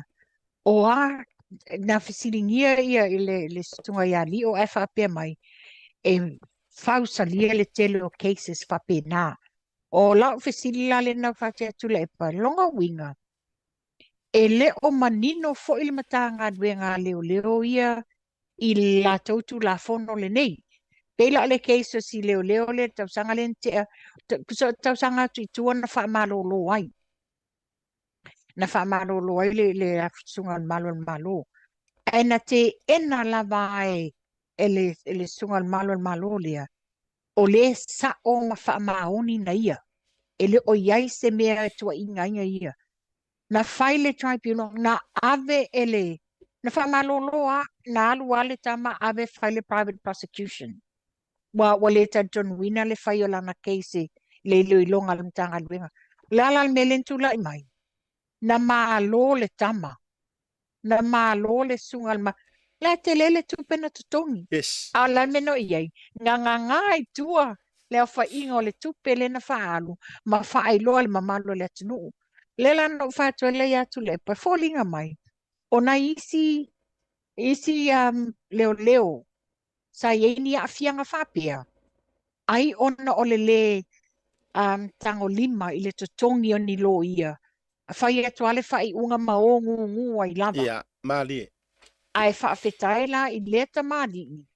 O lea sa o la tau tutongi whai le lo ia ave le private prosecution. Le la watu la i mai ai. Ia le whala la wa whalua ina ngei la i le case o lio. O lea la wa whai le wa mwhaina whai le a wharinga luenga o le tribunal. But then again, le la i ele siu o tu la fono tribunal e iale discretion al komisina e sui ele whai unga. Ia e whaftai o le la e loma le criminal. Ia pēna e saunoa. O le na amata mai e lomi te mai vai. A sa tatau na amata mai lunga le ulu. Le whatau no unga le tūlanga lea. Wa e ngā le defamation le mea lea. Le ave ai le criminal lea. Ai le o iei se hao te lenga o le case ato e tatau na whai. Ia, maro whaptai. Ia, tupai. Ni tai au. Ia, mana tu fo ta whasoa. Ia, o na wa vai alo whatu fo ili ni tai au. Mana ia le whasoa. Ia, ai o le mana tu la ta seu fonu o le kele yo isi. Wa whafonga mai oi. Tasira na isu e tala noa ina le lumanai. Le anga e iai le kamala kapia i. Kamariki. Ngā soiros wha inga leo whakan maro i samo. O fea o iai le ngā case. O fea ua salu iai. O le kāpeka ai ma le whala didi i ai ngā ai le case le ngai lalo. O te mole ma wina tu asiata. O te mole ma wina te langa wa e si la fia. Fo i si tama leo sui tupe mai whalatai. Ia. O te mole ma wina na o iai. Na owa ai tino leo so wha inga leo. I le teimi lea. I lona whale o loa i le market. Wa o mātou sa iai. E whango pata tū i o le. Tūli e tangata. Ia o tangata umawa o umama titilo. Matututu ato. Oka. Ia o le ale nei. Pe wata vai ata ti whanga ia nei. You know leo. Whai umalato bulletproof. Whai boots. Ma au penga la nei. Whanga o umi. You know.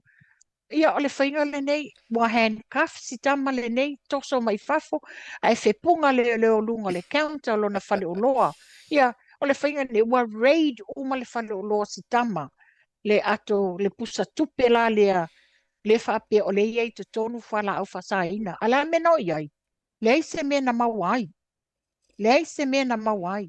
Ia ala me le tūlanga le case le na, na o le ombudsman le case le na, ia, te lele tupele na tutongi. Ai, ua iai lea whaina o le ainga o sieta maari. Malo whaftai. A fo i ole nae tautala lava wa ole ngoa i pufo ia. Ali ta malo sa vai e tautala aso. A le nae tautala mai lava na whainga. Ai a o nei le mea lea ngangai ma le o kele mai ia le au e tal pipi. Le taimile na sava vali e tai. Tai ilo te whai atuai. Ai o mai whamanga kula so pongi sa ma whai mai ua whaunga i whainga ia sa moa i leo ua whai wha fika. mana tua mai foi o le mautau ave lea na tele na ala ngai le ala ia ma le sunga te o le tua ngai ma whape atu e fou ngai mea inga ua vai akua mai ngai leo ma latou te unga foi lele kauporo kanga mai ngole o le latou sori ngā tū la fono le na whaasa mai o atu i tai ai o atu lava o le ala nao mai ai loa ma whai mai a Samoa wa fou ngai mea o Samoa e ka au i le ko wha ma le ukanga e le whaiangi wo mai malako ofu malako a le ala e sili aku leo ngonga va inga ngā le ke sa ungo inga le makeki ai sa tupu le taimi o le whainga malo au tūlai mai le HRPP Taimi o komisina Egan Kyle, Yes. because o Yes. ia le sa ta ia tua le Yes. le incident i le tae au le market. a foi le winga le nā le tate whatu i tupai o le ala e whape e wha o le ala ngā le inota whanua noa i le mea e pei a kupu i o lako kaiminga na whapea lea e le lei It's okay.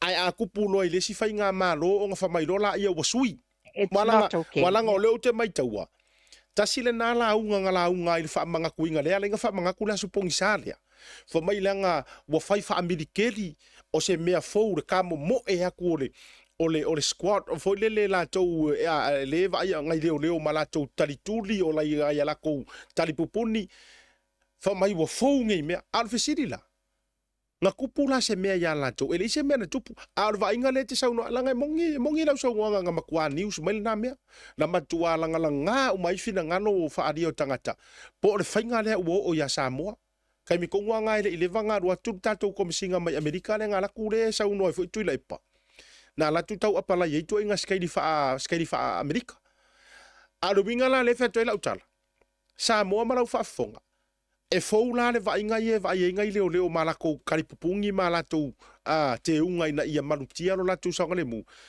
ele ai ele fou sa fai mer kai mi o HRPP in fact o inga konguanga ala wel to inga melia le nga fai los fai ngai kongor makeki O te mole ma wina langa sa o iai, no matua i o tilo iai no whapea pe e na o ata ti whanga sa tawa iai lilo i manatu.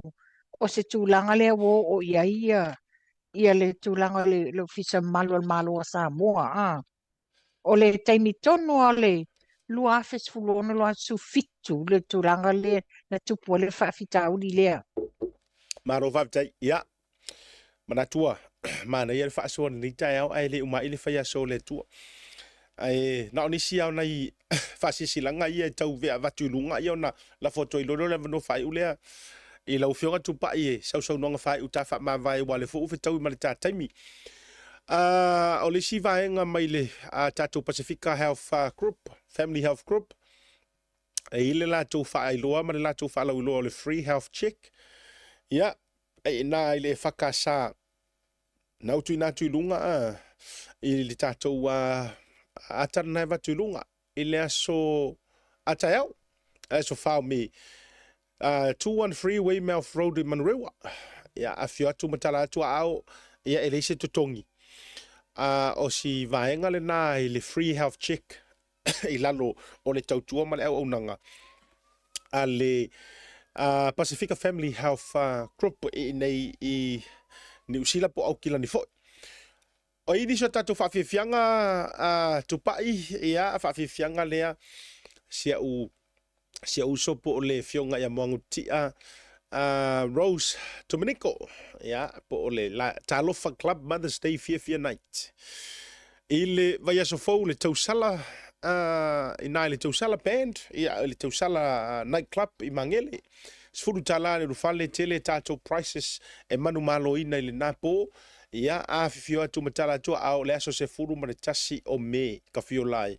Ave ia inga mother for Mother's Day celebrations lango le fa mo le foi tamali i longa ia me tau musika fo e le leo ko malo pe ko mo le leo ka foi le leo Tom Jones io le leo ko malo ia o le si foi awana ngalo foi o vai so lava le o le so for le lava foi ia e le fa mo na si au soka mai vai puna ia ma vaiala ia e malanga mai ai ina ia sa idia foi se seleni a wata penanga e fai masui o le tātou waturu i le lua fe lua se furu ma le lima le aso se furu la fo e fai ai lava fo i le tausala io e fai ai le fa moe le tausala ia se fulu tala fo ile tickets lo no winga umanga e vai pole so falidi ko e kakao i mar pole sko nga e matua ave mami e fa fia ina ia i fa mo fo isa idi se leni ona nei fo i maftanga nga ta fo ile ni so tamali i o le tato but no a ole aso ala ia kai au ole aso le papakiu tupai ia ole fo ko fo i mai ai la io i la upa nga sungu la papakiu sko nga io na fo esi la fia a o te soani te le fundraising io en ngato e kalesia o maftanga ia o fele sko nga io ke di fa u ia liu la papakiu e fai ka nga ka e ka ngofi ka fa papakiu solo a ulungo o social media ia ala ia sa ala o papakiu e liu na wa e a fio wa ko fo ila li social kamale atu pa Mana ia le tau maftanga le stona ile na te nei. Bawa me lo misi. O lo misi le sala ki pateta. Ia langa pe o e wa tau le to ye so tau fia i tato me ano sa mo pe o le fai ma tu langa pe wa e se e a fa ngai fa i pakeka tu pa. Ia o sia whanau o mantua o lele no la to mai ai. Ai o mai whatu, a o le festo lunch o lewa a mai, ai o mai wha mai, Nan, where's the potato salad? Ia mana tua foi la si fa mo le na ia le stona, ia si fa mo sia mantua au kirikiti. A kamara le la ko e peka fo ia o le papaki wa ia le rupo o liu wa fo il fale ma tu langa fa pena. Tamala na te le la ko e foi la tae.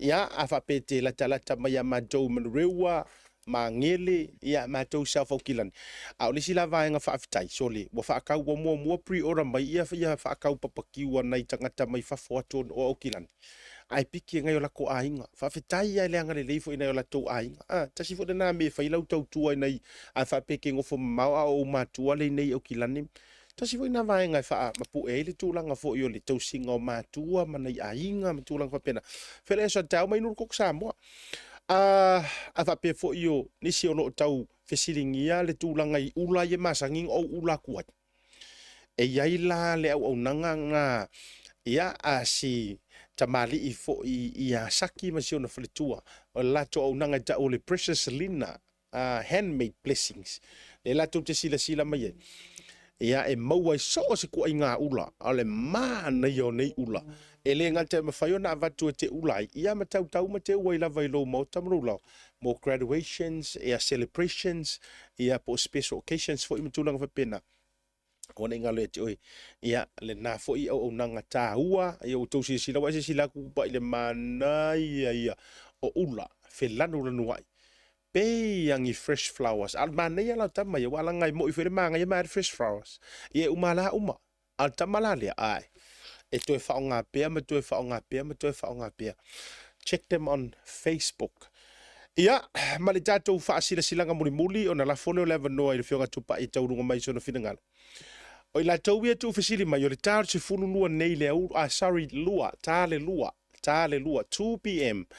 ia e au fanga poto mai le to tele o Samoa i nale moto Samoa i mangele a waso u finangalo pia mafeilo ia i male faipuli ia e au ia le tula fono lea e tau mafai ai foi ia le sitiseni male mau ia e to e fa foi mai sitiseni o ila tou na soifua mai po ni tua ia e me se foi o le tulanga na ta oto mai ai ia li unga foi o fa me sitonga na fai ai Peritania tala o le lua o le ama fai foi mo ila tou fa fatu fatalo fatu ia feta matala se lo vai tu pe ia o le wailunga nei talo fai feta welcome to Okilani le tiwa atau fa le tonu le mato tau le te sauma mai le sa video Wellington a fa pe foi la o le te malanga mai fa fatu o Okilani o le te malanga mai fa mo le fa ftai ia te oi fatalo fatu ai nei tai au ia fatalo fatu foi le tofa ia tia kapeneta ia mare tausi ia misileti ia o le ua fai malanga mai foi ta faunga foi ia lo mafana nei New Zealand nei ia ma lo le malanga mdubia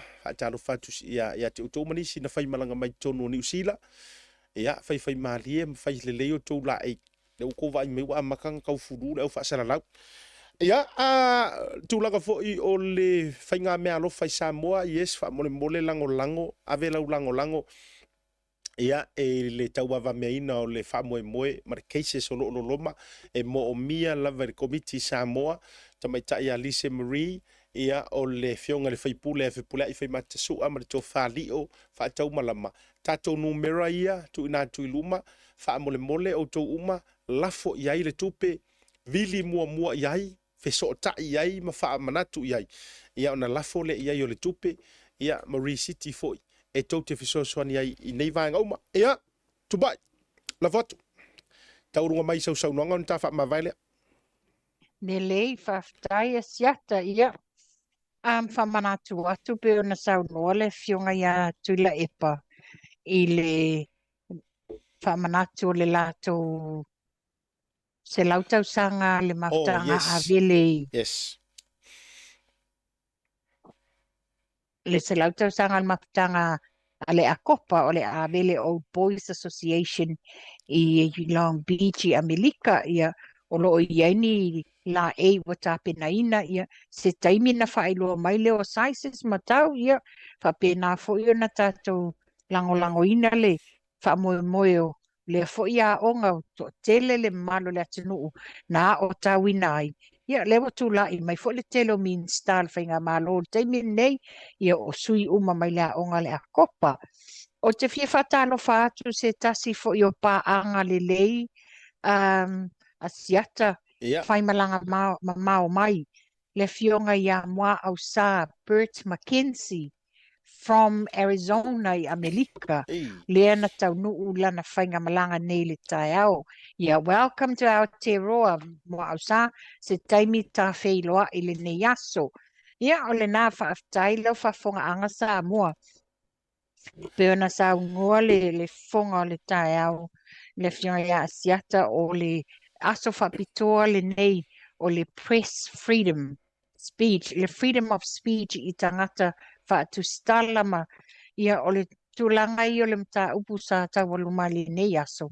E le o whapea e wha i tu au i se vaenga wha upwhai o mea ina ia au ili ma wha asoa, ma wha tala noa ia malama le mamalu le atunu. Ia whaftai fo ia siata lea au tō wha ia ma talia mai le wala au i lo nei tangata vai ia iai lungo le peno le nei tai au.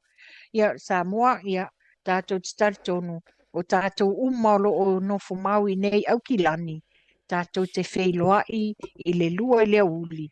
I le maota Samoa tu sai malwha moi o le mau o le tātou sitsengi. Ia e whaftai le lango, whaftai le maua le tu walalo ina ia maua e tātou se weekend lei ia a olo lumana i le asa whapitoa mo tina ia o se whaftai lea asiata whaftai atu lau tō wha i le tū le foe le nei aso. Ia momori wha malo i lau avionga tupai ia ala whala whatuna o oenga e kaua inga ia re kaua au ma papa oe o le toa e le tau sula whalo i e le tūlanga i le swafa tupai. Oe, o le kingenga, o le tama na tano au i ai, o le swafa na tango au i ai na whanua, ma fumai anu e kaua. Manguia sungu i le ala whale. Oe, sungu i ngā le ala whale kūru kupai. Alanga i nāna ta o toa i a so tanga i a whale ala taua. Ia a tātou mai sala whai le ala taua ma tū mua. O ngā whai mai au le. Tango au mai ao o tui atua ia alu aku kama kau re kaua alu ma avele ao tui atua i sala fai ai sunu ina le tupa ila tausi nei laro ngā fuafua ia fa pena fo i malie ma vai to elau o manga kau re kaua avele ao ngā to tele ai sunu i le tupa i tanu mafili le tausi nei ina i tuana fa pena fo i tua i sa fata mea lava fo ile na mai a fo i avele ya ole vai tama swali ia ai sunu ile ala fale ina ile tupai ia awale to singa le fior sa ftalai ia tu no fo tapa auto sila inga sa tu no fono ina inu sotia pa penga foi lai le mo ngai u ire si tau na faia le nga ngai nga re ko finger kamo kupa yo tene o so e mare langi valas in tulang ai fa pena ole ano liule tulang ole tala o le toa. Iyo. Ua kele kuskala. Ua kele whaasala lau. Ai kau le mawang koa. La tau te tūle ia hunga ia issues. Ai paule mele kele maingar kau whalea. Ua tele tau whaleanga. Ua tele fo i male au tusitala male au. Ia, ta tele taea le au vaenga fo i o nai social media influencer la tau ia walangai. Ele o leipe ele o le vaenga wha tusitala. E se ala tanganta i e saurunga i lana telefoni maana mea ma whaafia ma whaina tūlanga wai. Ai o le tūlanga le tātou tautua ma le unanga i le whaingo fie upu ia kangaka. Ioe. Ai o le aunga au te ia e peo na whaataua ina le nei aso. O le saolo tonga. O le saolo tonga e whaaso ai. E tala noi isu. E le o se saolo konga e kau whaaleanga ai ma tūlanga o nisi mea. Ai tatu whaasoa i isu saoa ma tūlanga umalawa. Ia le mela le a whaafteite le lau fionga.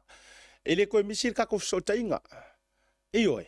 Le anga sa tau fsota ifo inisio tatou tustala i Samoa. Ma tūlanga ia langa i vaenga i nono tia i lauru te manutawai. Ia i tūlanga whapena manisio i latou. Ai le isisi o le ua maua tonu alau fionga. Ia manisi fo ona i tamali.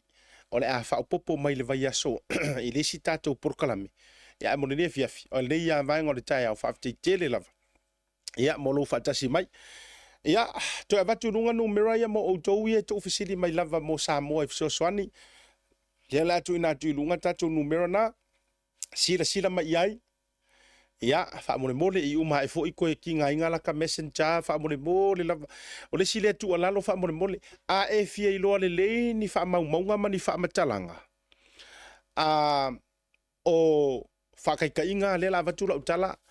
E ifo inisi la tau te fesili mai le numera ma wele a sea la tau fesili mai le numera la foi tupe. Wha mole. Mai moa le kako por kalami. Please. Le wa watu le.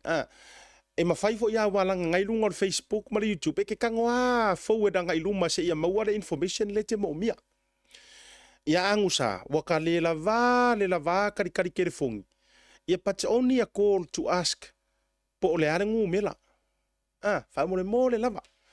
Ia le mamaru lau tele. Ele wha pefo sesi tu o le tau le ia.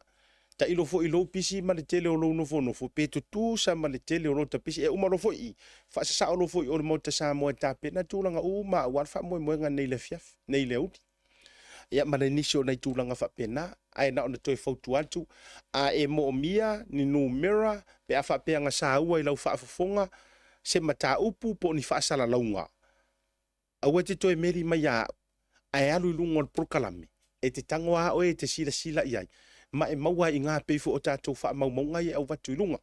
Leisi tātou vaenga ua umana tua atu pa ile nei taimi. O nisi foi o i la toule te le ngā wheso o kai mai. Wha mole, ele aisa o kampangi whai pepa whai ngā ruenga. O le kota, le lau toe whai atu ma le ngā e tumu le alofa ma le momomo loko. Ele aisa o kampangi whai pepa whai ngā ruenga. Ele o te le o toe so tai fo ini tangata whai pepa whai ngā ruenga maranga ngai tumu wha alo. Again, I can ask around, but please, i o le te le o i lātou, ka oka se au ngangi mai koe kiki au whai kaua ia tarosanga isi tangata tupai, koe aro ukangi ei.